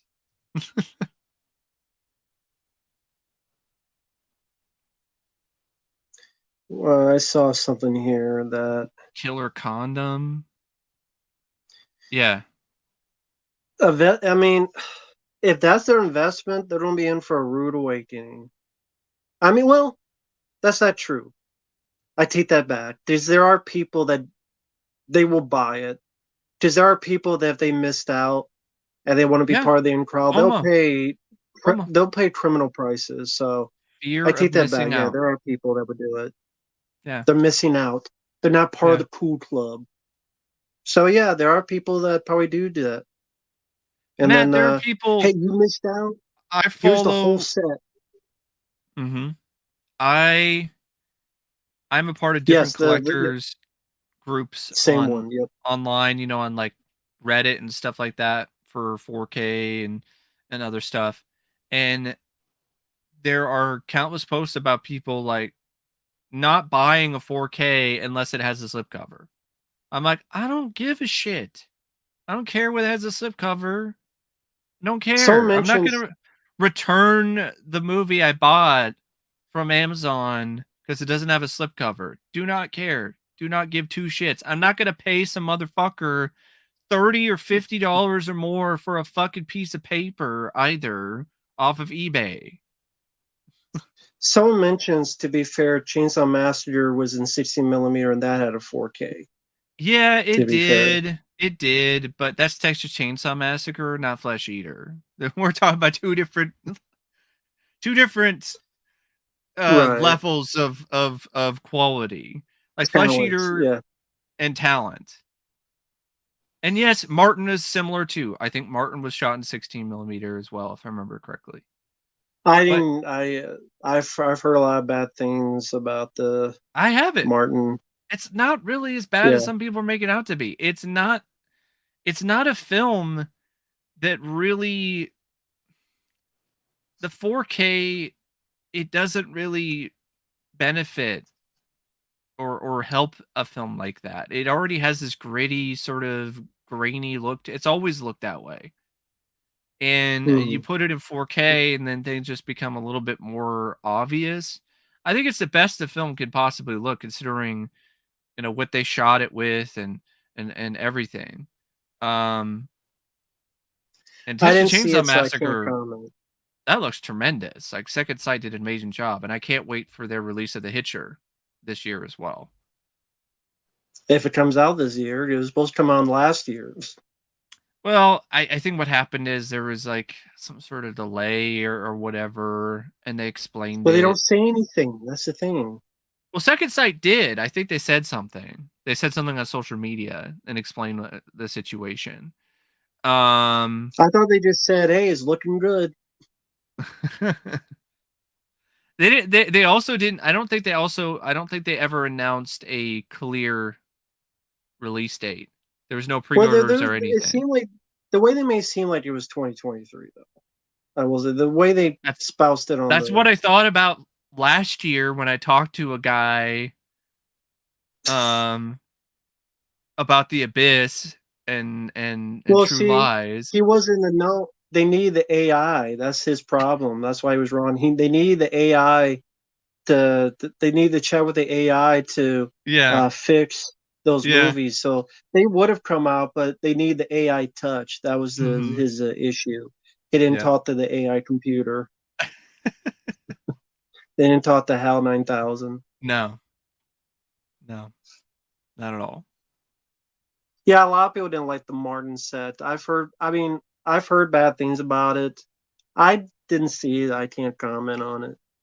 So, but hey, Rat Hammer. Yes, the Hitcher is a good one.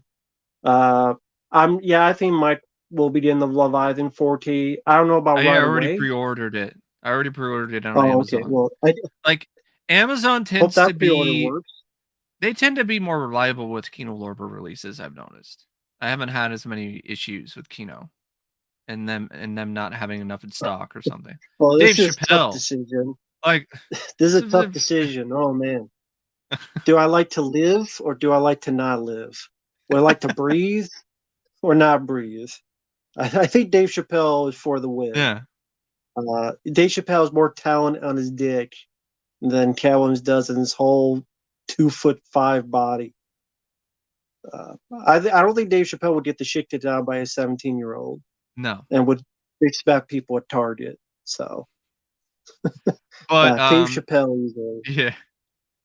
Going back to like the Vinegar Syndrome, like Boggy Creek 2. Like really? And it sold out. The slipcover version. Because people, this FOMO thing is real. They need the fucking slipcover, man. It's like the I Dave like to Chappelle talk. skit in Chappelle's show with the guy who needs his crack, but it's slipcovers. It's like, you got any more of I, those lo- slipcovers, man? I love to see all the people that love Body Treat 2 and what they sincerely have to say about it. And Curse of the Blue Sincerely, I like to know Lights. how. I would like to know how many people bought it who have never seen the movie. Yes. I think there'd be a lot, and I need to at least seen the movie first to Yeah. buy with that much money. But we're weirdos. I used to be in that boat, Matt, where I would blind buy stuff because a little bit of FOMO. Because I did kind of fall into the Vinegar Syndrome thing for a little bit, and I liked their slip covers, and I liked their presentation, and I liked the quality of their products. But the prices just kept going up and up and up. And now that like I'm only working one job, I can't really necessarily afford to blind buy like that anymore.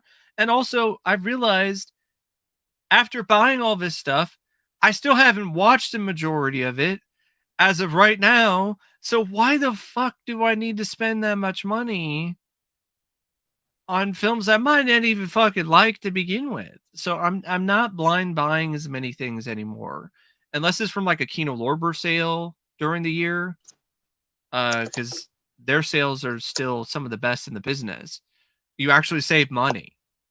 But like a Vinegar Syndrome Black Friday thing or halfway to Black Friday, unless it's a title I know I already like or I know I'm really curious about seeing, Yeah, no, I'm not doing it. It's that's expensive as how it's hell. always. Um, that's how it's always been with me. I don't Yeah. ever blind buy. Damn, what happened? Oh, it's just my light ran out of battery, so I'm gonna get a different light It's the now. like your Vader syndrome. They're mad that you're not buying shit. They're like, oh fuck Cut you, his light up. power. Let's cut his Buy me power. some. Buy more of my shit. Come back and buy the shit, and then I'll give you more light. I'll, I'll give you more power. Those things don't work on water unless you got powers. Power. Like that should be like a Black Mirror thing where like a company like if you don't buy a certain product, Like they're just gonna take away your power. They're gonna take away your utilities. They're gonna take away basic things. Yeah, plug it in, plug it in. Plug that light in. It's out of power. Okay, no, no one has requested Aquaman 2, Neopunk.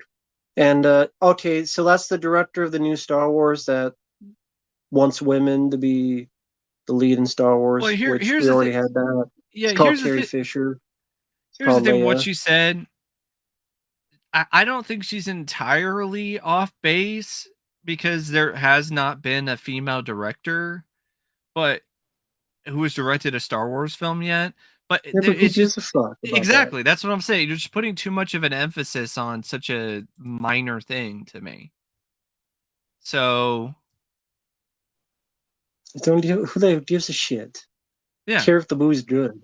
exactly, Uh, precisely. If a fucking midget or a fucking half breed, half man, half skunk, I don't give a fuck. One of the Island, Dr. Moreau directed it. Uh huh. I don't give a shit as long as it's a good movie. Yeah. Yeah. So if it's half as good as a documentary on Dr. Moreau, Well, here's I'd the be thing. happy with it. She she's done nothing but dramas and documentaries. I fear you have another Eternals situation where you got a director who got hired because of brownie points, virtue signaling, and not Dramas. necessarily due to their inherent talent or their right fit for this kind of film. Um, because it was a I get your disaster with point. Eternals. Like Eternals, that director was not the right fit for that kind of film. Yeah. Boring as hell movie too. Eternals. Yeah, the one where you fell asleep during the first half of the video. The multiverse of me fell asleep. I think that might be what it is. There you go. My version of the multiverse. Multiple me's falling asleep to Eternals. That's another thing I'm already tired of is the multiverse thing that everyone's trying to do now. I'm hoping the Flash bombing will make it so they're like, okay, enough of this multiverse shit. Just because it worked with the Spider-Man movie doesn't mean it's going to work for everything. Well, it's a gimmick. It's a fad, Mm-hmm. and people that's followed, just like everything else. Just like It's comic book been that way films, for. superhero films, it was a fad.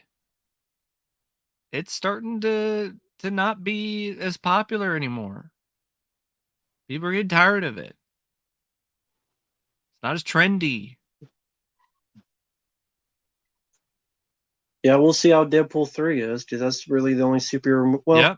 it's not the only superhero movie because Craven the Hunter comes out, Madam and Web, which I Madam saw the Web. trailer for that before Night Swim. So it's not the only one. That movie looks like shit. That looks so fucking abysmal. It looks like a show. It looks like a pilot for a streaming series. This is no business in a theater at all. Looks like I advertise for birth control. Don't have kids like these grow up to be these fucking jamokes. Don't do it. Don't do it. Yeah, relax. Don't do it when you want to come. Yeah, we talked about 2024 films. I mean, yeah, the Crow remake and Joker Yeah. 2. Yeah, we've talked So about many that before in sequels. other films. Like the Fall Guy, Yeah. I think has some potential. I think saw the trailer again. Actually, saw the trailer two times because it was playing before both movies, and I'm still looking forward to that because I like Ryan Gosling a lot and I like Emily Blunt. Um, Hmm. and it just seems like a fun. It looks like a fun movie, and that's what I like to see. I like to have fun. Um, Deadpool 3 because I'm a huge fan of Deadpool and I think Hugh Jackman and Ryan Reynolds are a great pair, but I'm leery about what Disney could be doing behind the scenes. there's an A24 film that I saw a trailer for. It's called Love Lies Bleeding. Looked like it might have some potential. It's got Ed Harris in it. And it kind of reminded me a little bit in terms of its vibe in like Cold in July, which I loved.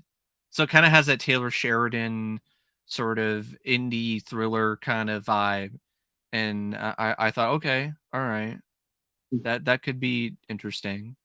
Especially like the two leads or these two women and the relationship or whatever, but it didn't seem preachy from the trailer.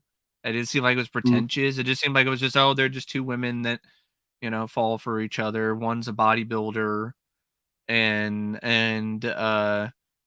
they run afoul of these gun runners and there's all this other stuff that's happening and Ed Harris is looking like the killer from Last Action Hero for whatever reason. He's looking like Tom Noonan with this fucking long stringy hair. The bad guys win, even in the 90s. Watch it. The bad guys here can win. Yeah. Got to confuse with the Megaforce quote there. Yeah, no. But my sweet brother Numsy. Charles Dance, there you Yeah, go. he was great. It sucks that one of the last theatrical films he was in, if you think about it, was a Ghostbusters remake.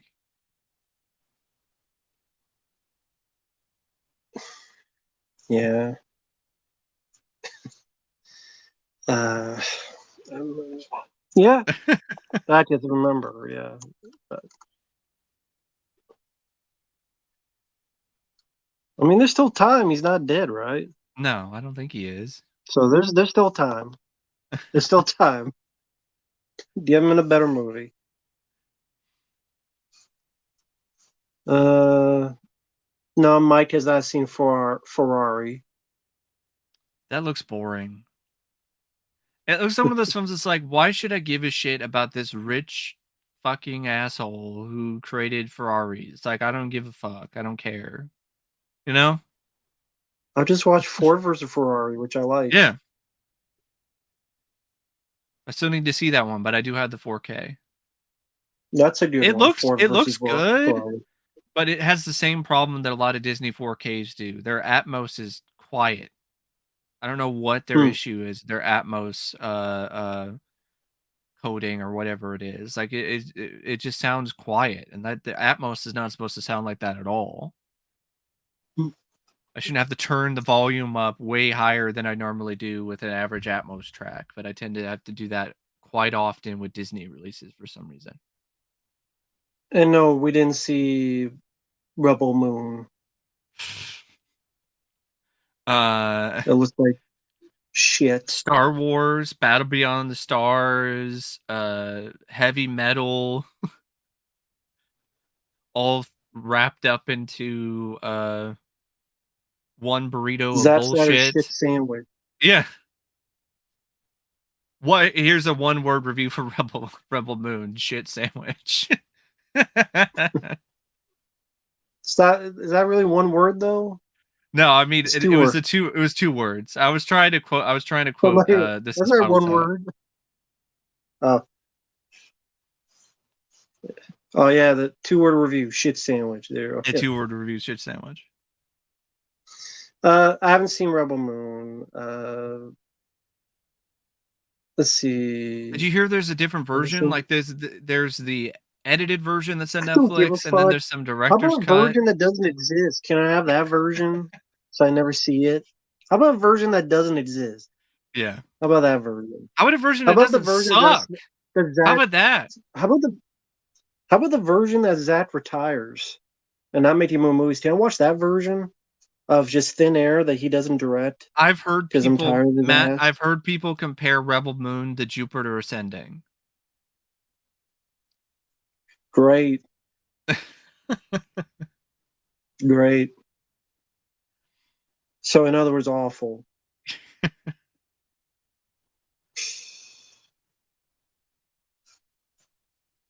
Uh, yeah, I don't care about it. And then there's going to be a second one coming out. Hmm. when it seems like people didn't give a fuck about the first one. Netflix needs something to put on their platform, whether it's good or not Just like doesn't just necessarily like Rennie matter. Harlan, just like Rennie Harlan doing that Strangers trilogy for some reason. He's like directing a bunch of movies this year. He did. I looked at like the films of 2020, films of 2024, if I can speak. Yeah, he did that Aaron Eckhart film, The Bricklayer, Yeah. which is like you got the beekeeper, the bricklayer, the painter, the golf, I know this the year. golfer, the groundskeeper, the fluffer, the buffer, the hemisphere huffer. Yeah. That's the guy who sniffs ass, the hemisphere huffer. You got the fluffer, keeps the Uh-huh. dick hard. You got the buffer that keeps the ass forever proper for the camera to keep the I have booty in not heard focus. I have not heard the best things about The Beekeeper, but I've heard some things from some people who are like, "Oh, it's kind of a dumb fun action movie." I don't know. I'll probably go see it cuz this is going to be a year, folks, where I'm going to actually devote time and money because I'm paying for, Regal Unlimited subscription every month. So, I'm actually Mm, going to go out to the theater and I'm going to see pretty much every major film and maybe like a few indie releases here and there. So, mm. I'm in this for the long haul in 2024. And it doesn't look promising in January. Like fuck you, it's January is very accurate. I mean, Mean I Girls, the musical, mm. the Book of Real quick, Clarence. I've seen the trailer to this Psycho Obo. I don't know about it. I don't know. I've seen the trailer. I don't know. Yeah, I'm It's on not the really a fence. film I really care to see. I'm on the fence about it too.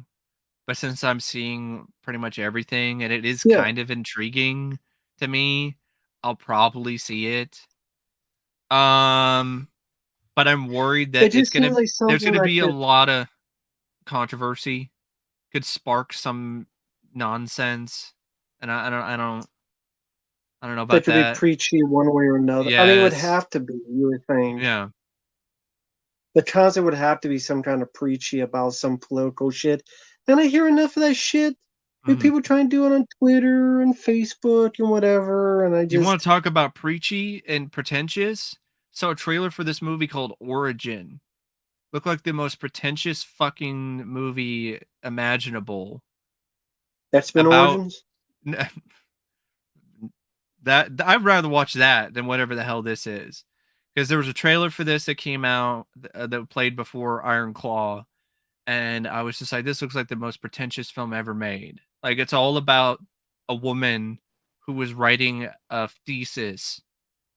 I'm like, you got to be fucking kidding me. The entire movie is about her writing a thesis statement, and there's all this stuff about her or other people traveling throughout history and the origins of I think maybe I don't know specifically if it's racism, but it kind of is insinuated that that might be one of those things.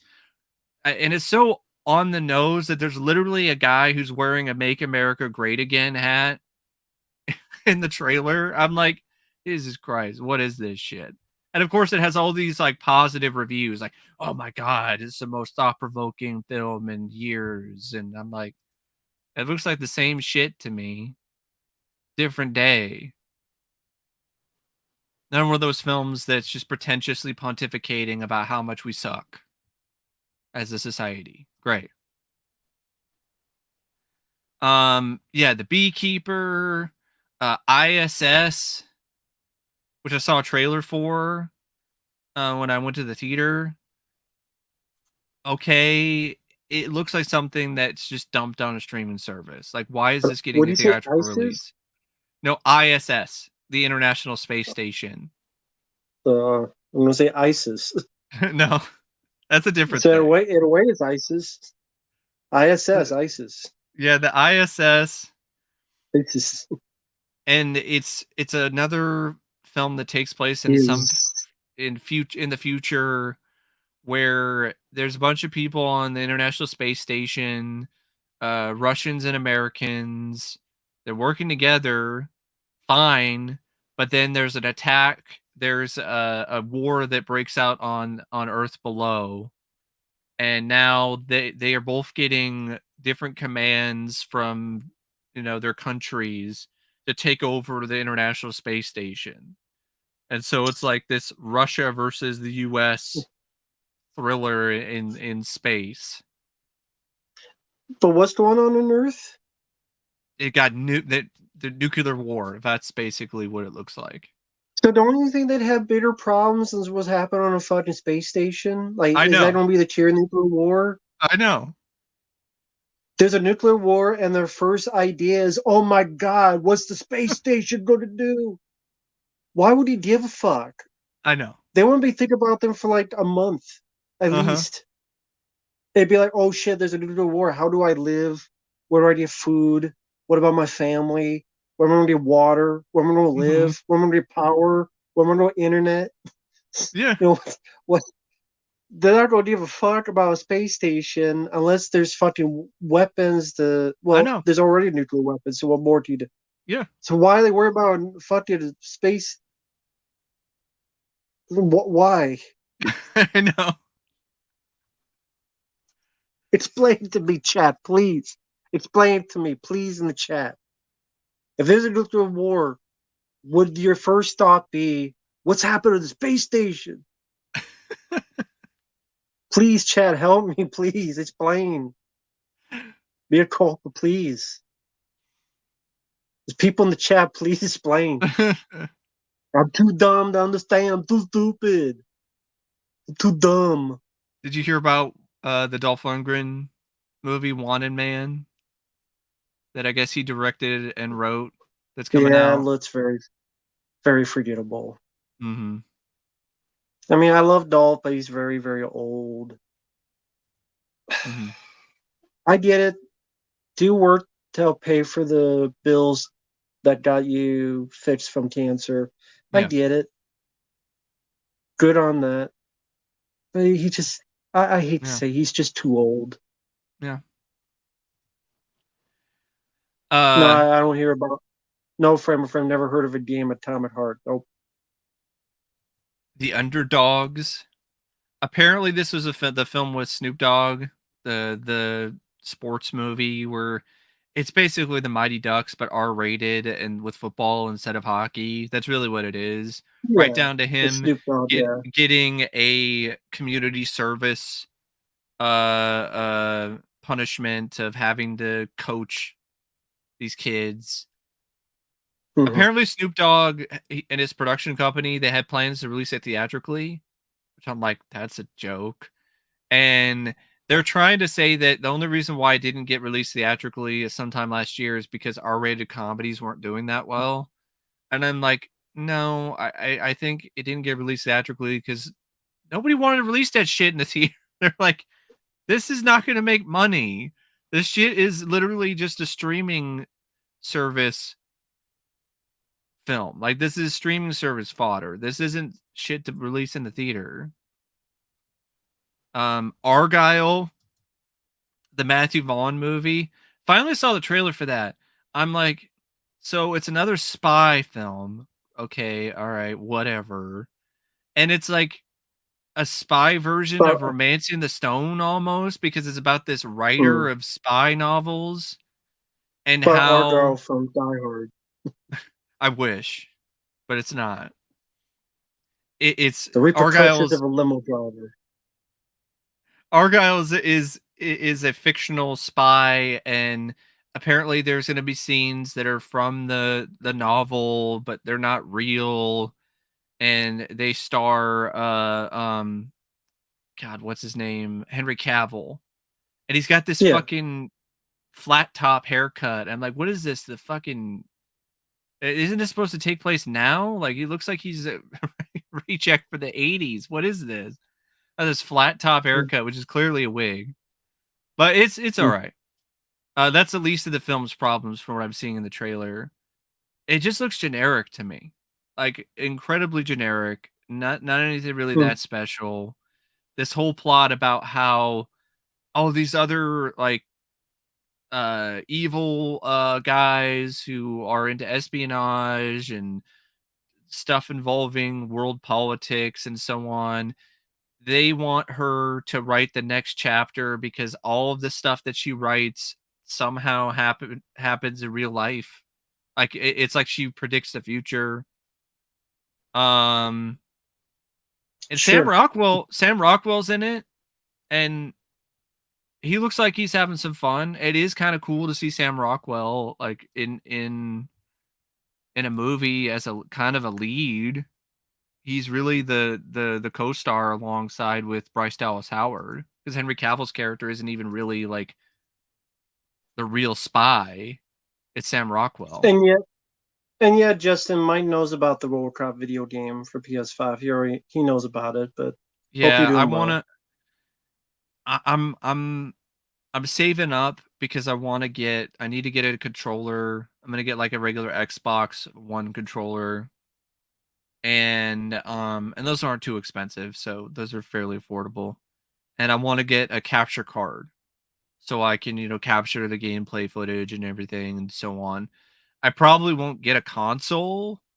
I'll probably play it on Steam on my Hmm. PC because Hmm. buying a whole other console is even more expensive. I Yeah. just don't have that right Well, it now. makes sense. If you play on Steam, why not? So I would like to play that. And I would also like to. I have a PS2 emulator, and I have a copy of the RoboCop game by Titus, and I kind of would like to do a little playthrough of that fucking garbage where RoboCop is saying, "Oh yeah," like the fucking Kool-Aid man when he shoots people in the head with the Auto 9. And it's a game that came out in the 2000s that has no reliable map system, no checkpoints, and no fucking continues. You go through one level and you don't know where the fuck you're going most of the time because the map system is fucked and there's no checkpoints, and you die once, you have to start all over from the start of the fucking level. Yeah. And yeah, I've been playing Far Cry 3. That was a request. And yeah, being attacked by animals is annoying as shit Mhm. because you're on an island, and it's one thing you find bad guys, but then you're trying to aim, then a fucking tiger attacks you. It's What the fuck? like fucking. This is island, so all Yeah, sorts of animals. There's yeah. tigers, there's white tigers, there's Komodo dragons as big as a car. It's like that game Adventure Fucking Island with the guy riding around the skateboard, collecting eggs and fruits and shit, and yeah, trying but to this is a first get person away from. shooter, so Yeah, but it's like let's but take that and let's make it a first person shooter by having all this shit trying to attack you. and you like put all the whole magazine in the fucking titer. He still keeps coming, so you have to reload it. This shoot him again. I don't know why he needs to take a whole Yeah, magazine and more so, but random difficulty fuck if I spikes. know. Because the RoboCop game by Titus has those too, where there's these enemies where they shoot these energy blasts, and like none of the other enemies before that were really this like one death kill type. But this one, you're fucked. One hit and you're dead. And they're like hide around a fucking corner somewhere, and like you don't even know they're there. You step right into the part of the level, and boom, you're dead. Like what the fuck? Are you kidding me? Kind of fucking masochist sadist designed this fucking game. Did anyone like that Titus No, Xbox RoboCop game? no, no. Hmm. Titus. It was the last. It was their last contribution or their last disgrace to the realm of video games, and it had to be a RoboCop game.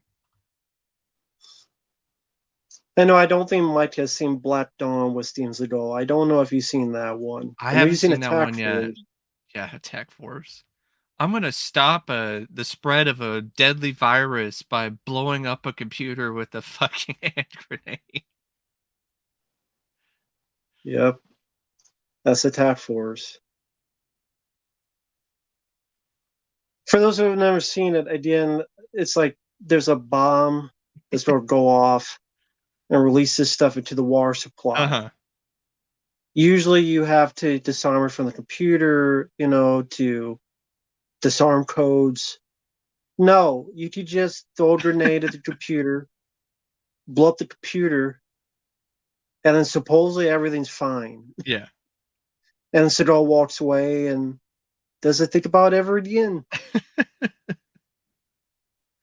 Hey, yeah, Black Dawn, that was the one You should where see the he had the alternate McDonald's ending. on the There should be, dashboard. yeah, there should be an alternate ending of that movie, Attack Force, where he blows it up, and then the end is like the apocalypse. Like he fucked up. The bomb still went off in the water supply. Everybody's fucked. And then the remaining survivors are like, "You dumb fuck!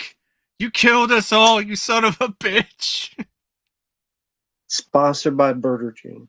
You fat fuck!"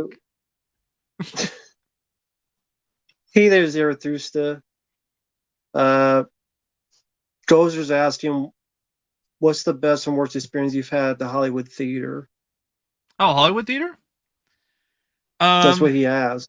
the best experience. I've had a lot of them. I would say, seeing the Monster Squad 35 millimeter, meeting Fred Decker, meeting my now departed friend Shonda over there, at that showing, and so that makes that right up there. It was also the first showing I saw at the Hollywood Theater. Um, the 35 millimeter showing of the Fly remake with Chris Walas in attendance. That was awesome. Got his autograph. Talked to him in person. I did the same with Fred Decker as well. Um, and talked to Chris. He's got hearing loss, sadly. So you kind of have to talk to his Hmm. aide, which I think was his wife, to kind of get things to him. Oh, okay. I talked to I mentioned that he did a great job with the Fly too, and he appreciated that because he did a phenomenal job directing that movie for a first time director, and a guy who was just known for being an effects wizard. And speed effects wizards, seeing Harry and the Hendersons with Rick Baker in attendance, that was awesome. Got his autograph, met him, shook his hand.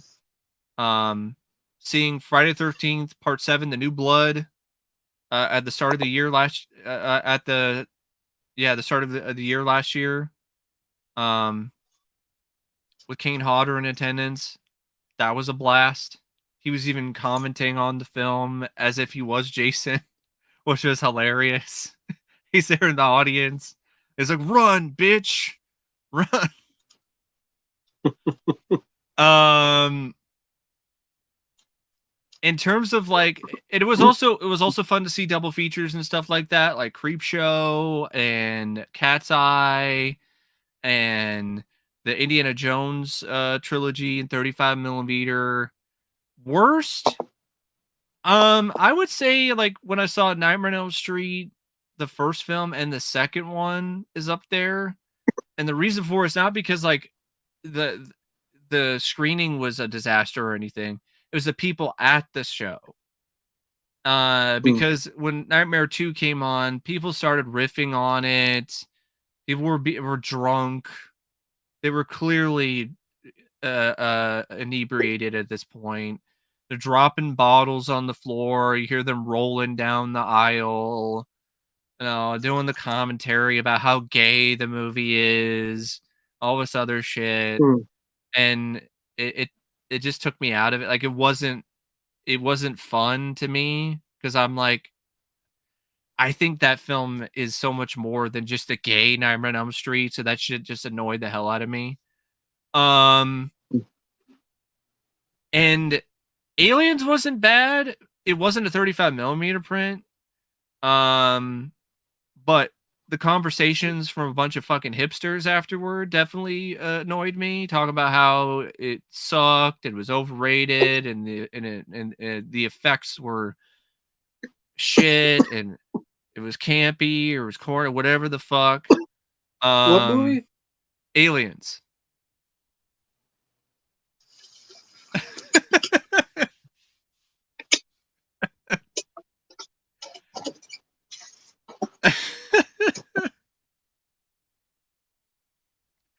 most most of the audience, though, to be fair, they were like, yeah, that film's awesome, that film's great. There were even some younger people who really appreciated it, but no, there were a couple fucking uh chuckleheads and fucking dumbasses who were talking shit about aliens. But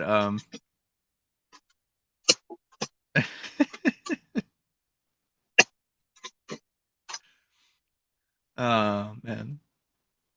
So yeah, that it was still nice to see the film in the theater. Um there's a couple other experiences where that were not quite as fun. I was mentioning, Matt, that not everyone, like, they were just like a couple like losers who came out of the theater and were talking shit about aliens. Pretty much everybody else was, you know, singing praises and appreciating it and everything. That's what I Um, think of him. That's what I think of him. yeah. By the way, real quick, like before this leaves, thank you, Bobby. I saw that list. Cool list on Letterboxd. I use that website. That's a fun website to use. Mm-hmm. I wouldn't put Ninja Turtles 3 that high because I'm not a fan of that movie. I like the first two. I would not, but it's your list. That's cool.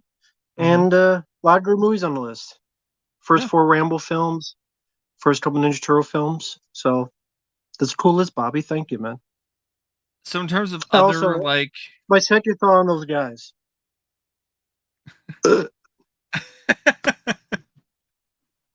That's why I think of but their opinion.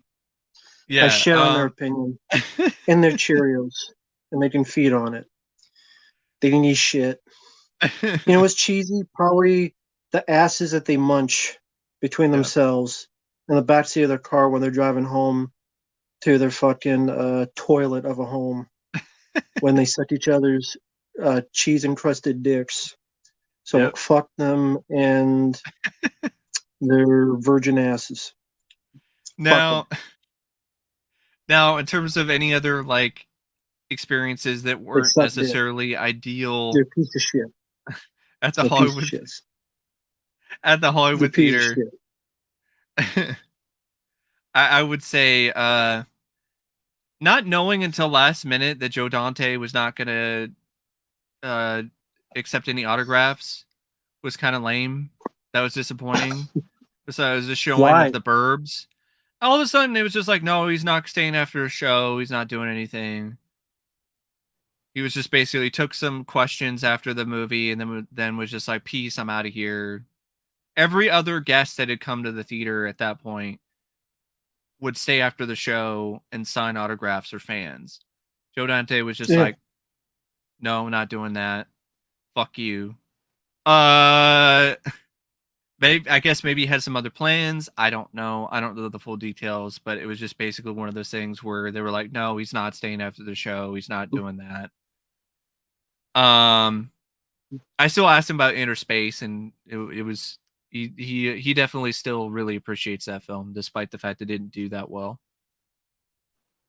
And I would say seeing the Thing remake, it was great to see that in the theater and 70 millimeter with a friend of mine, but our seats sucked, so that was not really the best experience.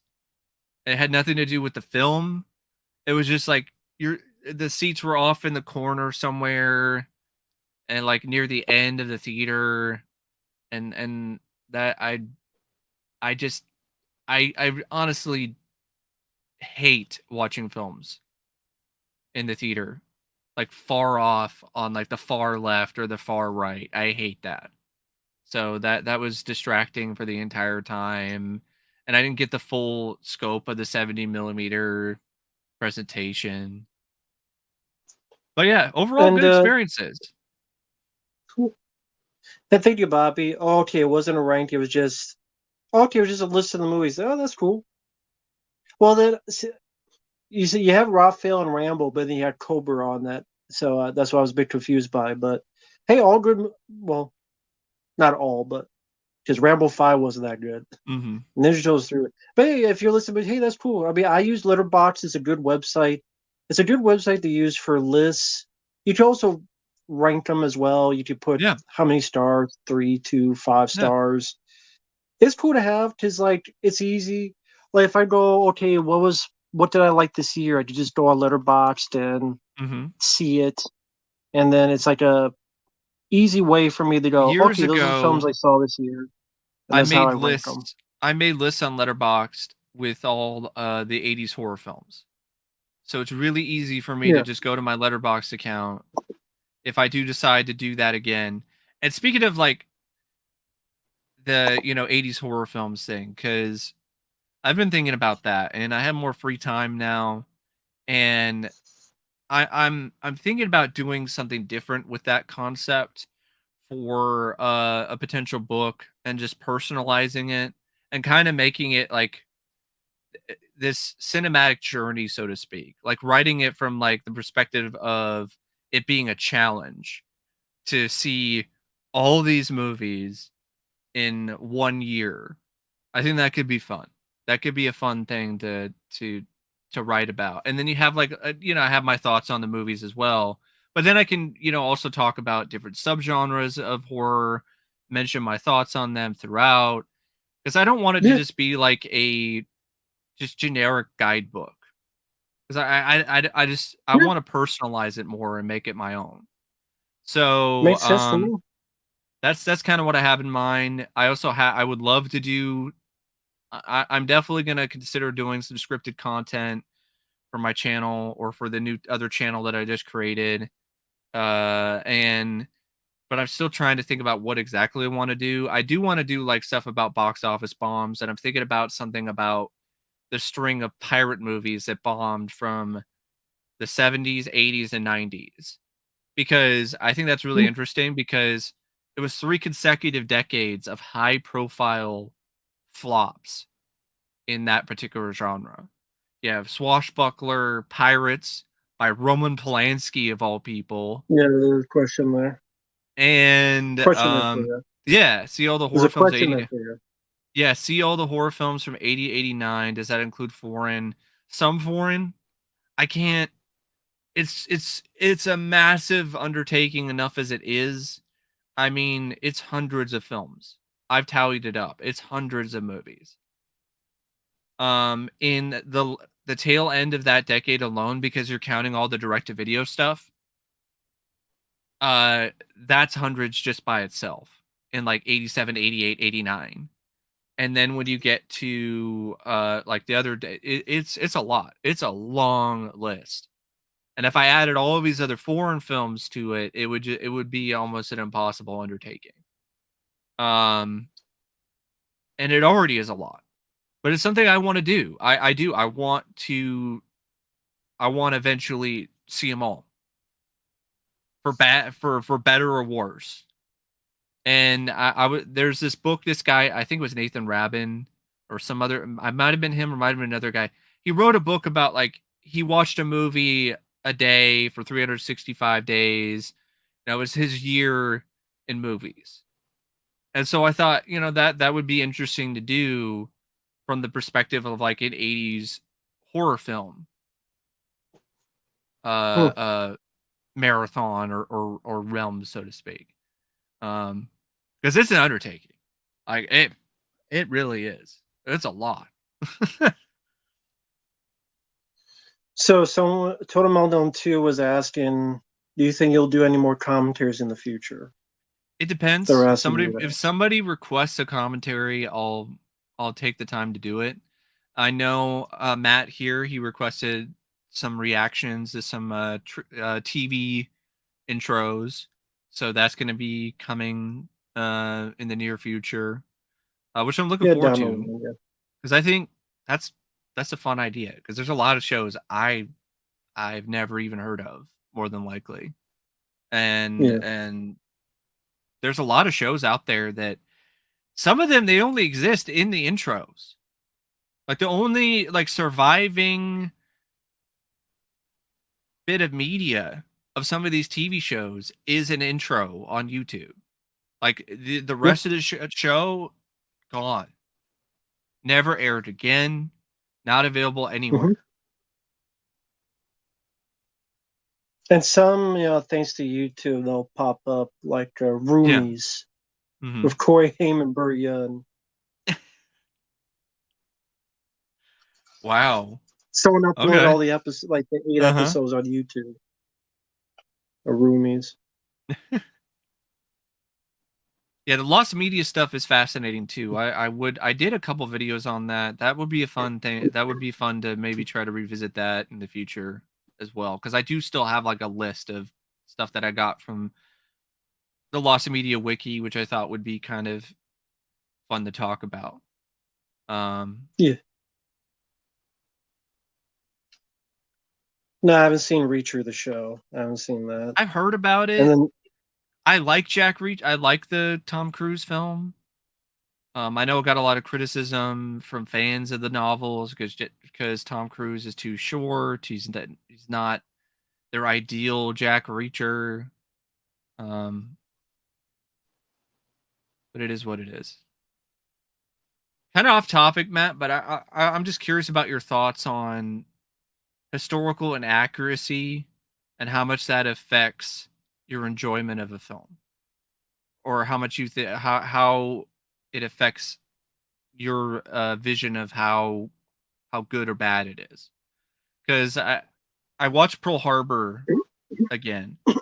I did some research hmm, on it later, and it's considered to be like one of the most historically inaccurate war films ever.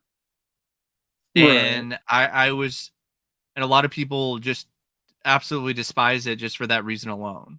And I was just curious about your thoughts on that because for me, it doesn't bother me as much as it does other people, especially if it's not glaringly obvious. If it's just a little like, oh, this zero plane isn't the exact same design as the actual Japanese plane. I don't really give a shit. I don't care about that. That doesn't mean the movie sucks just because it's not exactly accurate in that kind of technical way. Uh, it depends. Mm. It just depends on each one. Like Rescue Dawn, I didn't care for. That wasn't the only reason, but there's a character in that in real life was a POW who's actually a decent guy, Okay. who was a leader, who helped the lead character out. But in the movie, he's made to look like a weasel that turned on his friends, and that was Ooh. like a real person. Yeah. Yeah. So of Okay. course his family's like, "What the fuck?" Like even the person that's based on when he wrote it, he wrote that this guy was a good guy, Mhm. but the director is like, "Well, we need some drama." So it's like you just character assassinate a real guy who was probably Yeah. dead and he can't defend himself. Yeah. Or I like the Iron Claw, Mhm. but because I know the real story, there's some stuff it's like you can't delete a brother Yeah. because there's another brother he had. Yeah, I still Chris. like the Yeah. movie, but it's like, but come on, like Yeah. now you act like he doesn't exist, but the whole movie's about brothers and how And special brothers also are, but a brother is they not even in the movie. That's a bit they fucking essentially weird. combine they also combine elements of his death Yeah, with what happened with Carrie. So yeah. and that didn't happen that way. And so I get that. Um I what mean, I with was some of these movies, are like, hell, John Wick 4 was longer and it didn't need yeah, that. yeah. I honestly think Iron Claw could have been longer and I would have been fine with it. It would have been the few times I I would have been think fine with it for me, just I for think me. since it was an indie film, and it was gonna have like limited theatrical release, like maybe it's one of those things where they had to like trim things down in order to get any sort of theatrical release to begin with. But it's I don't. A24 and Beau is Afraid's 2.5 hours long. I know. I know. And it's A24 releasing it. Yeah. And Beau was Afraid to be 2.5 hours long. But this Yeah. couldn't. Well, it was When this almost. It had was more almost. story to tell. It was almost 2.5 hours. Iron Claw. It was very close. Well, when I saw it, it was 2 hours without the trailers. Okay. Yeah. Like 2 hours and 5 minutes. Yeah. Without the trailers, I mean. Mhm.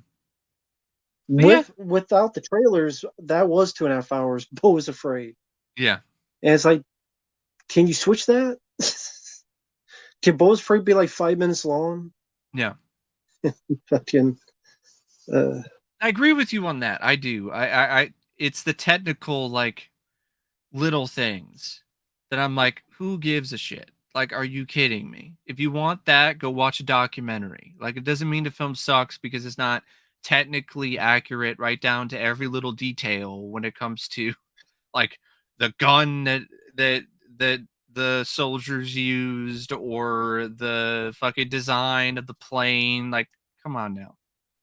Um, but when it comes to like that kind of stuff, like leaving out a brother, the Rescue Dawn thing, or in my case, Bohemian Rhapsody, and how it tells this incredibly just clean, sanitized story of Queen and Freddie Mercury, and leaves out so much more, so many great stories and just fascinating things about that band and Freddie in particular, and like it leaves out a whole chunk of their career. It just stops after Live Aid. It doesn't even talk about what happened afterwards, about Freddie battling AIDS and him going to the recording studio near Death's Door and just downing some vodka and belting out the lyrics for the show must go on like a boss. They don't have any of that. It just stops after Live Aid. Like their career and Freddie's life just ended at that point when it comes to like the music part of it.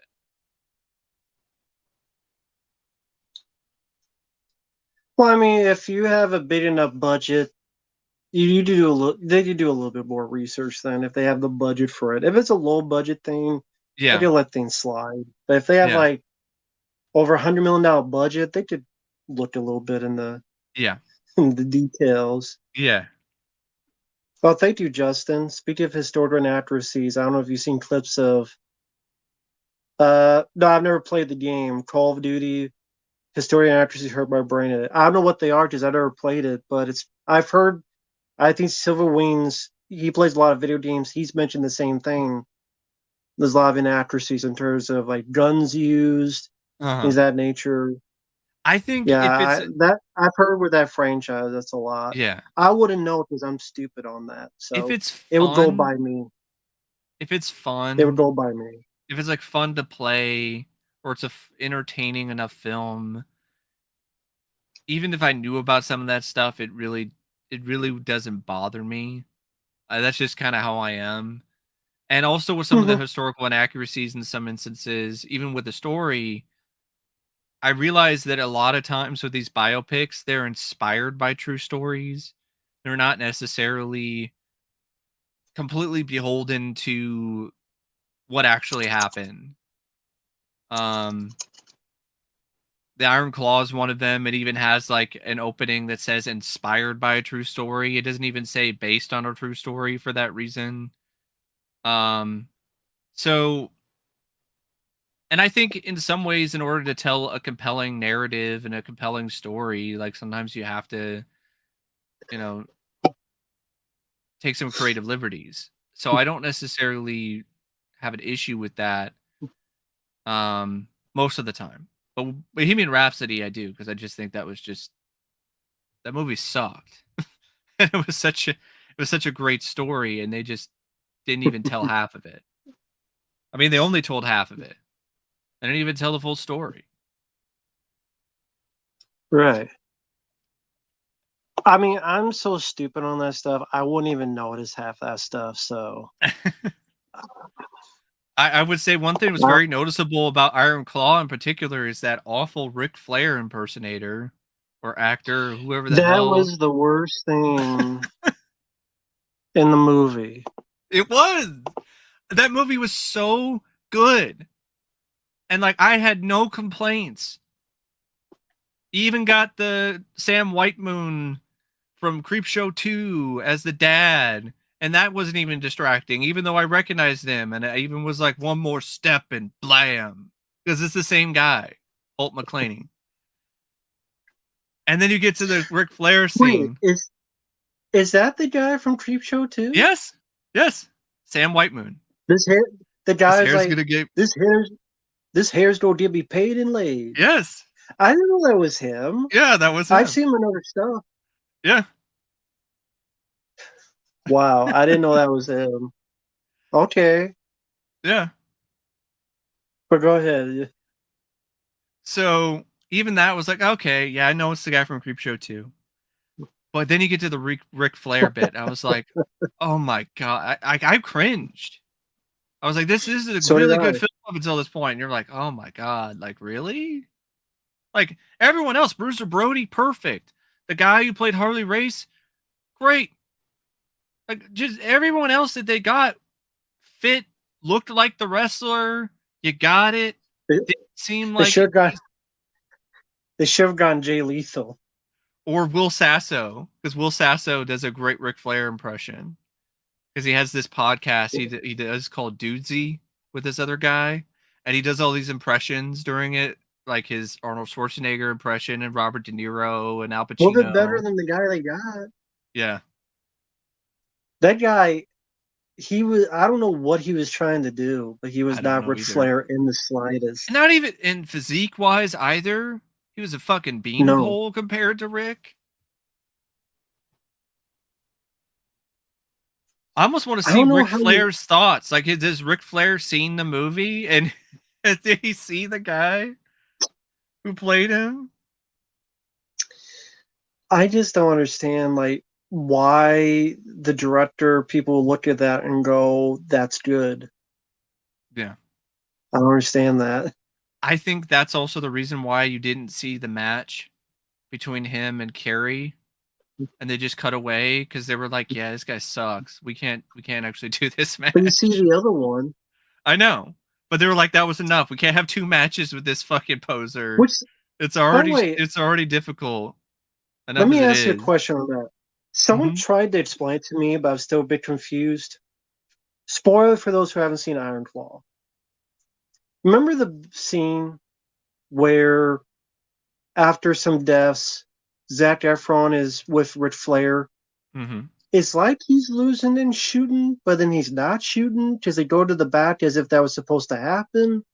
But then the family's like, "What happened out there?" But then Ric Flair comes out and go, "Wow, that was great." Here's What what happened? I don't know for sure, but here's how I interpreted it based on what I saw in the film. Is he shooting, I but he's not shooting?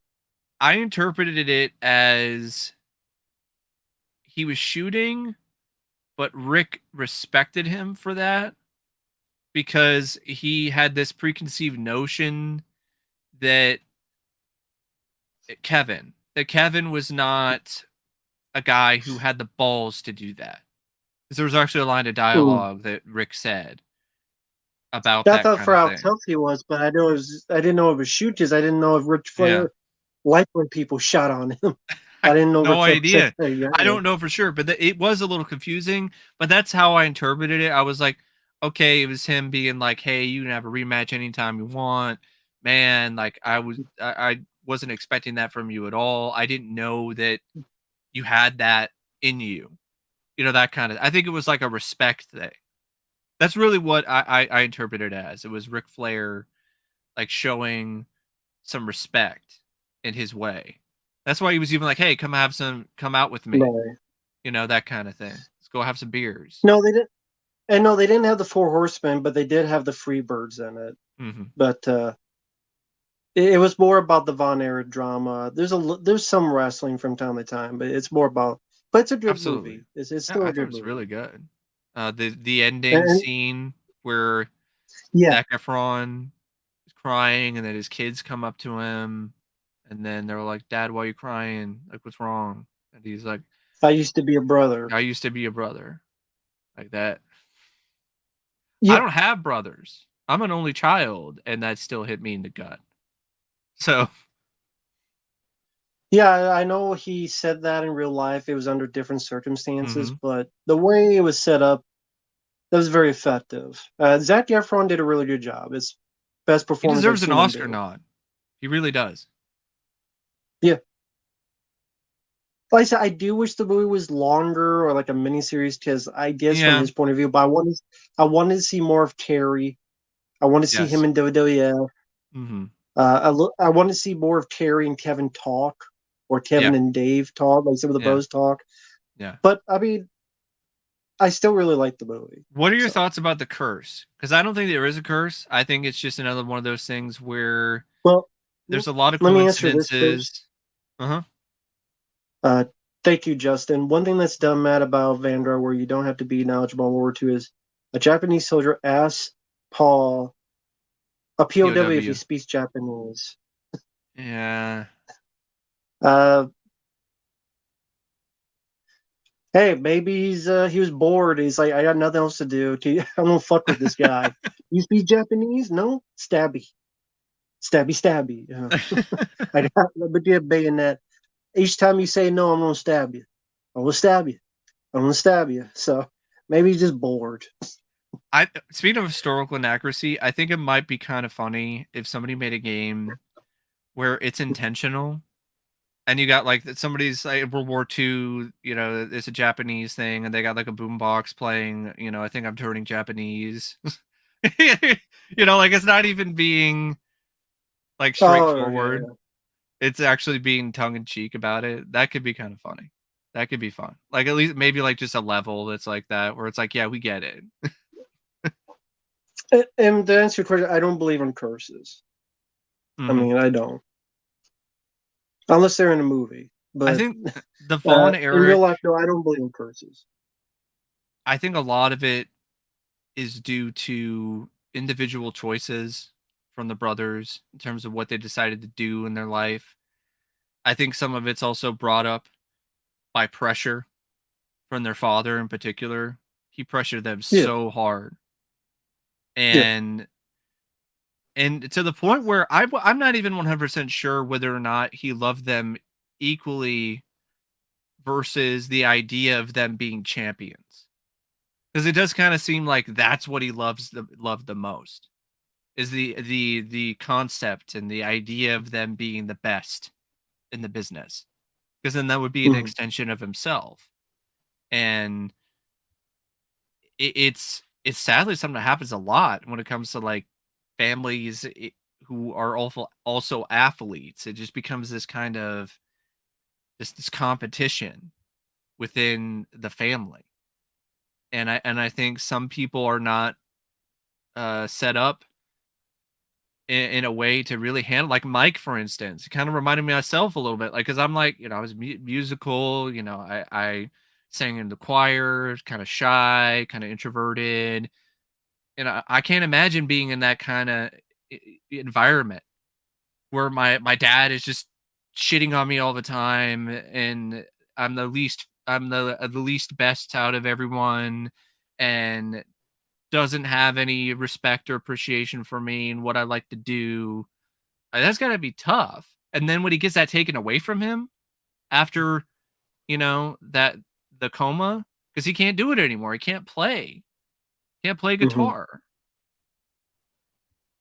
So I think a lot of it is it's just tragedy, tragic circumstances, some that could have been Right. avoided. Like I think David had no business going to Japan. If that was true that he was sick and he was showing symptoms like that, he should have taken his ass to the Well, hospital. I know in real life, that's one thing. In real life, there's talk that there might have been drugs involved. Mhm. They didn't put in the movie. There's a lot of talk of maybe drugs were involved, and the family wanted to hide it so It that they seems like there's would. a lot of rumors though about that, Yeah, and like they yeah, mentioned, I there's know. an actual autopsy report, and it talks about his intestine ruptured. Mhm. So I don't know if there's a ton of validity to those drug rumors, and if it is true that it was an intestinal thing and he was showing symptoms, what the hell are you doing? Go to the fucking hospital. Like if I was vomiting, I'm in the hospital that night, right? Mhm. I'm not messing around with that shit. I'm just sick. I'm vomiting blood. I am fucked up right Yeah. now. I'm not ready to go to Japan and wrestle. In Kerry's case, I heard that they didn't show this a lot, but there was a little bit of it. His wildness, him doing drugs, doing all this kind of stuff. I'm looking at the chat. Here's the thing, folks, in the chat. Rambo 2 is historically accurate. Rambo really did go back and win Vietnam. It was Vietnam 2, the sequel. There was a Yeah. sequel to Vietnam, and Rambo did win it because we get to win this time. Yeah. So Rambo 2 is historically accurate. That really did happen. They're just trying to hide it from you, as Jesse Ventura would say. So Uh, just remember, Rambo 2 is historically accurate. And but Rambo yeah. 3 even more historically accurate. We really Rambo really did beat the Russians by himself with horses and Molotov cocktails and tanks and shit. Rambo 2 and 3 are historically accurate. So there you go. There but was a Vietnam War too, but it's secret, hush hush. And John Rambo was based on a real guy named John uh, Rainbow, and he really did do all that. So it's hush hush, though. Yeah, it's just between me. I'm in the know. I got my same info that Cat Williams got his info. Just we all know the same guy. We both know the same guy. We know the same power plays. So where Cat Williams got his info, that's where I got my info. So I'm telling you guys. So just between me and you, just between me, you, and the people in the chat, we all know the truth now, and the the truth is truth out is, there. yeah, the truth is out there. So um remember, but yeah, Kerry, I don't think he had any business going out there riding his bike in the middle of the night. But that didn't happen the way that it was set up in the movie. That did not happen immediately after he won the belt. I right? It happened understood. like years later. Yeah. I don't even think it's full foot. I don't. I think it's just part of his foot, Mm-hmm. and then he kept working on it, Yeah. and what he wasn't supposed to, and then they had to amputate it off. Mm-hmm. So he Yeah. he could have still saved it, but he kept going, Mm-hmm. and then they amputated it, which to me would have been more of a dramatic thing. I don't know why they would cut that or make it that way. I'm wondering if it was like a difficult effect to pull off, maybe in terms of like having half a foot versus,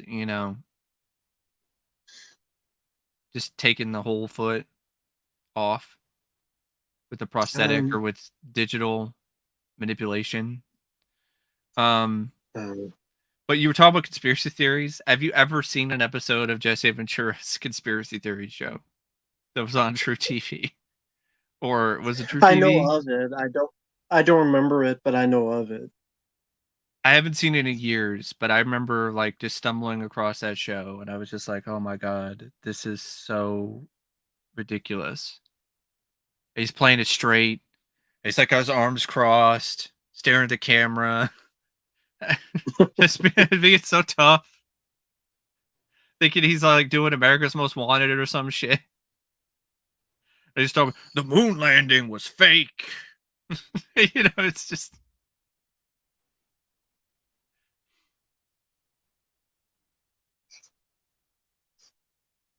Yeah, the dad was basically yeah. made. Even if they were saying he sent Kevin to Japan to wrestle, he was in the hospital with concussion. Doctor was against it because he could have. So yeah, okay, a WCW fan forever. When he had his accident, did he have his foot but didn't work, or he had half a foot? Mm-hmm. And again, like it was some time, and then it got cut off. By the I way, did you also, see the movie? Let us know in the chat. speaking of But the go ahead. Iron Claw, and differences in terms of what actually happened, like apparently the father was even worse than what you saw in the I'm movie. sure. I'm sure it was. I I believe it. mean, you could you know when somebody is not necessarily the best person when they die alone, and there's no one there to mourn or really necessarily care, because he died in a home. I think it was like of cancer or whatever, and his family wasn't really necessarily there. It was just like, don't want anything to do with you anymore. Well, I mean, there wasn't really much of a family left. I know. To be fair, They're all, but I to mean, be fair, Kevin had 99% of the family was dead by the yeah, time that happened. exactly, exactly, 4 out of 5 brothers dead. yeah. But 4 out of 5 brothers. Kevin had a huge extended family though. Yeah, I know, but I'm just saying, like his primary family. 4 out of 5 brothers dead. I do feel for the dad in a lot of it. I mean, they don't tell you how his youngest son or his oldest, what would have been his oldest son, Jack Jr. They don't tell you how he died, but how he died is just like He was awful. electrocuted. Yeah, he was electrocuted Yeah, yeah, and melted snow outside the tractor trailer. yeah. I first heard about it. There was a DVD I have over there called "The Triumph and Tragedy of World Championship." It was a world class championship wrestling, Mm-hmm. and that's how I heard about the Von Erichs. And yeah, if you didn't know, you would think it was made up, but it's not. It's So actually even even more depressing and even more tragic yeah. than what you saw in the Iron Claw. I forget exactly what the electric. He was in the wet snow. I forget what the part of the electrocution, like how the rest was resulted, and because someone's asking, what do you mean by like electrocuted by what? Is it like some wiring or Um, something that was out? It has to be some sort of wiring or whatever that must have come in contact with the snow. a live wire when playing in the trailer park where the Von Erich family lived in Niagara Yeah. Falls, Yep. Yep. and he drowned in a puddle at the age of 7. Yeah. Oh. So yeah, electrocuted, fell in the puddle, and then Yep. was so out of it with a live wire. So there you go. Just a lot of bad luck. I don't know what to Yeah. tell you. It's a lot of bad Yeah. luck. Yeah. I will say this, Kevin, though, one of the strongest people that you'll ever see. Yeah, that's what I thought. Yeah. They fixed his foot, and then he did. That's even sadder because it's like probably because of pressure. It's the pressure, man. It's the pressure of the business. It's the pressure of his His dad. dad. Yeah. Again, that's why I don't understand why would you not put that in the movie? That would seem Mm-hmm. Oh, I'm like I doing don't know. better. It's all they fixed it. It's all good. And then the dad is just pressuring him more, and then he makes his foot worse. Yeah, Daniel Bryan was killed by the mob. Yeah, I know that story. There's a lot of crazy stories when you look at wrestling. You would be surprised, or maybe not that surprised, the amount of stories there are in the wrestling Yeah, for business. instance, I legitimately do feel Jimmy Snuka was guilty. I think he was guilty, 100%. I don't think he was innocent. I mean, it was almost proven that he killed his Yeah. girlfriend, that he beat the shit out of her, and she died Mhm. of her injuries, and they didn't say anything because he was the top of the card, but they Yeah. dwindled him down. Yep. There's pretty much that close to being proven, whatever you want to put it. And then that's why he finally went to court, but like right before he died. Yeah, and and Vince McMahon and these other, like, they used up so many wrestlers and just chewed them up and spit them out. You know, they supplied them with steroids. 100%. I don't buy that that never happened. It 100% did happen. Oh, God. Someone mentioned Chris Benoit. Okay, Yeah. this is my thought. Not Mike's. I'm going to speak for myself on this. Mhm. Chris Benoit was a guy that did a lot of moves, whether it be the flying headbutt and all this stuff. Mm-hmm. They kept damaging his head, getting concussion after concussion after concussion, and the brain affects everybody differently, just like a computer. Mm-hmm. And people go, well, how come it hasn't happened before? Well, I don't know. You have people that have gotten in violent fits before. There are people that have gone and seen like rage filled stuff before. They Look what's just maybe didn't happening know that with was the exact reason for it. these former football players with CTE who something similar has happened and then they've killed themselves because of their The guy had CTE. fucking brain damage. Yeah, he had CTE. He had brain damage. He had fucking brain damage. They even said in the autopsy he had Alzheimer Mm-hmm. patient. And this is a guy that would have fits. Like when you think about it, how many times have you heard the story that they get a concussion, they do the match, and then they don't remember what the fuck happened? Mick Foley will literally the one where he fell off the cage. Yeah, the Undertaker He went off the. back and Mm-hmm. he asked, "Did we do the stuff with the tacks?" Mm-hmm. And they're like, "Yeah, they're in your back." Brock Lesnar, I think when he fucked up with I guess Kurt The Angle, Shooting Star Press. yeah, they they will do a whole match and then they don't remember what the fuck happened. So how you that could have easily happened with Chris. He could have done all that. They didn't even know what the fuck he was doing. I And believe you. I don't think he and was cognizant or aware of what he was doing when he did it. I that's think what brain damage is. he had snapped. And then the reason why he took his own life is that he snapped out of it and then there was that realization like, "Oh my god, what have I done? I can't live with And no, myself." Kevin Sullivan or anybody else had nothing to do with it. No. That's the thing where I get it. You love the wrestler, you love the guy because he was a good wrestler, or people said he seemed like a nice guy. So when something horrible happens, it's like, no, there has to be something more to it. No. And hey, once in a while there is, but it's a lot of times it's really not. I hate to say it this way, a lot of times is a lot more quote boring than it really is. And I don't mean like Mhm. this isn't boring at all, but I'm just saying Yeah. a lot of times people want to think it's something more to it. Yeah. There was no big conspiracy against Brandon Lee's death. It was someone No. that fucked up No. trying to hurry and not pay attention. Like a ton of jobs that Yeah. don't have their Like security what measures happened with intact. Rust?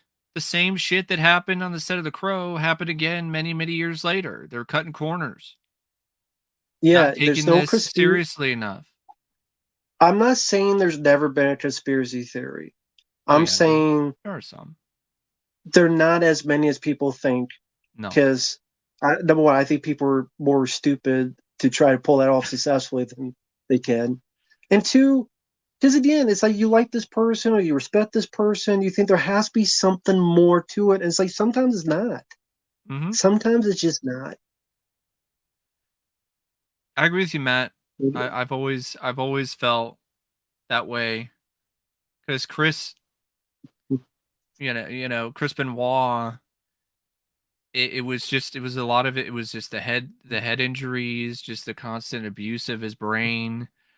There's diaries that he wrote after the death of Eddie. That was another that I think that sent him over the edge too. I really do. Because Eddie and Chris were Well, I mean, like if you're not in brothers. your We're right really close. mind, that's a whole that's what it means not being in your right mind. Yeah. Why did he do it? Because he was in his right mind. If he was in the right mind, he wouldn't do it. Yeah. I also think he Thus, was he was in his right mind. I think he was juicing. I do. I think that was an explanation for some of his rages. Roid rage is an actual thing. Well, it didn't help. It did not help at It all, certainly didn't help. especially if you're already dealing with I CTE and mean, a lot of other people were mental juicing. mental A lot of issues. people were juicing during that, but Oh yeah, but I think that definitely played a part in some it didn't things as help well. matters. No, and the death of Eddie, there are diaries that he wrote that are insane. They Yeah, are proof that he was not there at that yeah, time at all.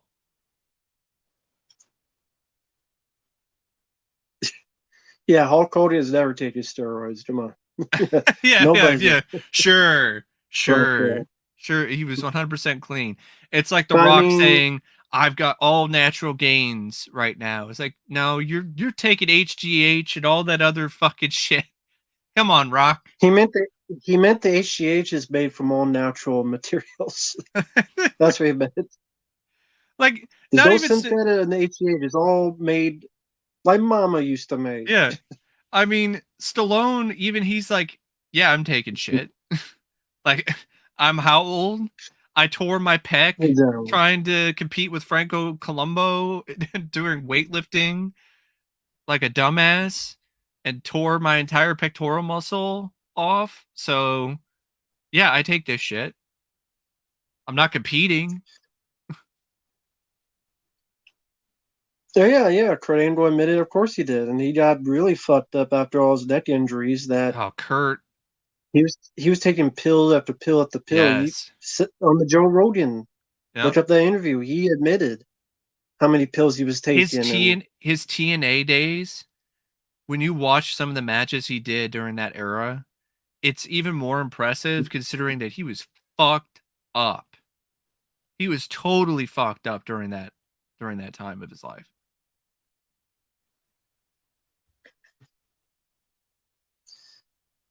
see that's why I can't stand the conspiracy theories, Sylvester, because people just make up anything. Mm-hmm. Eddie Guerrero, Owen Hart, Ultra War, and Bray Wyatt were all murdered. Come on. See, that's what I mean. When you keep doing, that's the thing. I think there are some conspiracy theories that are true, sure, Yes. but when everybody just makes them up and they get more and more ridiculous, then you're just like, are they Like for all instance, ridiculous? It just JFK, come Martin Luther on. King Jr., I think they were assassinated by the government. Yeah, I think yeah. I think both of them were assassinated by the government. Um the I moon could see landing being that. fake? Come on. Like really? And the wrestling Yeah, stuff, like it was faked by Stanley Kubert, like that documentary we saw. yeah, Which that room video is still up. 237. That video's still up from like a decade It ago got to when the me and point, Mike Matt. Remember we were saw talking about that, and that for so long that we started to kind of crack near the because end of that this is like, commentary. yeah, because it was like over an hour long, Yeah, and it was just audio.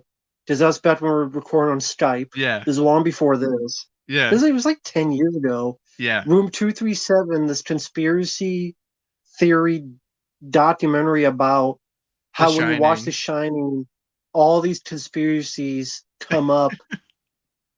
Like I watched this 100 times, and it did this and that, and Uh, because this typewriter, because the typewriter used, that means this movie's about the Holocaust. yeah. It's just, and we're For just the like, what Minotaur. the fuck? Remember the Minotaur? Like, there's no fucking Yeah, Minotaur. There's none.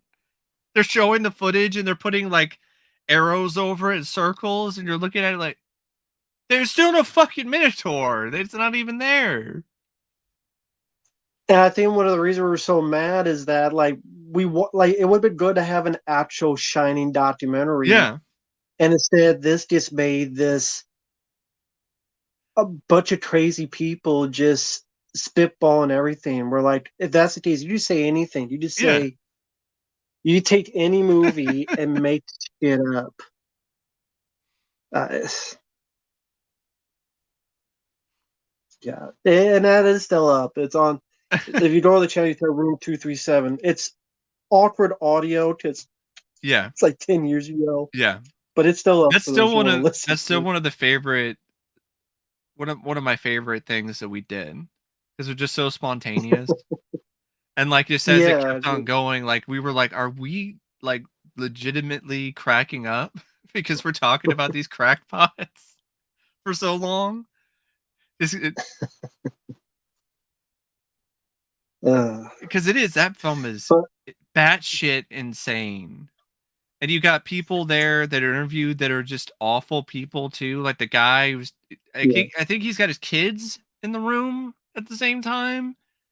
It's like telling right, them to shut up or whatever and just being an asshole so he could talk about exactly. more of his conspiracy theories about The Shining. Remember that whole thing? If you watch them, like, watch it all at once, combined on top of each other multiple times, it's supposed to reveal something or whatever. Where if you take the movie and just put it like one copy of the film over another, or this kind of stuff, you're just like, oh my god, like, wow.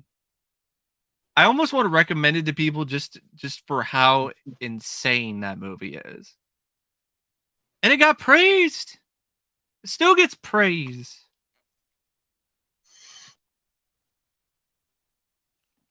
Sure. It got mostly But positive reviews when it came out. okay. But go figure. I don't know. I don't know. But I figure with that, it's about 3 hours in. Hmm. I'll end it here. Don't know what'll be coming up next. For me, it'll be more requests. I'll be popping up Far Cry 3 playthroughs, Okay. best and worst of 2023, stuff of that. Are you So splitting stay best tuned for and that. worst into their own videos, or is it all in one? Yeah, Okay. no, it's separate videos. Yeah, that makes And sense. what about you? I got more requests. I want to do a new updated physical media madness. That'll be like within the next couple days because I was just waiting to get a few things. I didn't do one for last month, but I'm just combining everything together just to make it like a New Year's thing. I got a lot of stuff, a lot of variety. So that should be fun. Um, I want to do just like a regular vlog at one point. I do have a ton of requests I'm trying to get to. In terms of what's coming up next, for sure, the physical media madness, the uh slate of reviews, Pearl Harbor. That's the next review I'm going to be doing. The Secret of Nim, Scarface, Blow, and there's other ones as well, but I'll get to those when I can. One of them is actually Tiny Toon Adventure Season 1. It's taken me a while because it's 65 episodes. Damn, So that's streamers like does want to talk about Tidy Tunes. it's just like we don't want to talk about that, especially not 65 episodes. Dear God, holy shit. Damn, Um, StreamYard, okay. I I have fun with that show, but it's already getting a little repetitive. So I especially the Elmira shorts. I don't get why they thought that character was such a huge hit. It's an annoying Elmer Fudd, gender bended character who it just tortures animals, and I guess that's supposed to be the funniest shit ever. Put on the Um, blade. Shit, on the blade. exactly. Um, so yeah, I got that, and then I just a bunch of other stuff. I'm still gonna be checking out more stuff that's coming out in theaters. The Beekeeper, I'll see that later. It'll probably be a review of that sometime on the weekend. I'm tempted because of the algorithm, because I'm trying to get YouTube into something that it gets me a little bit more revenue. I'm tempted to do Mean Girls, but I don't know. And apparently now I'm frozen again because this fucking webcam. Talk about It's Mean Girls. yeah. It's frozen on the best picture too. Exactly. Um, it's just the Elgato webcam. It's got great quality. I love the picture quality on this thing, but I do not like when it causes shit to crash. That's not fun. But yeah, that's basically what I what I have planned. A lot of paid requests, some other random stuff here and there. Cool. But yeah. All right. So thank you guys for watching. Take care. You guys have a good night. We don't know when the next stream will be, but thank Mike for joining me. Yeah, no problem. And we will see you guys later. And fuck Cat Williams. Later. Cat Hmm. Williams, what the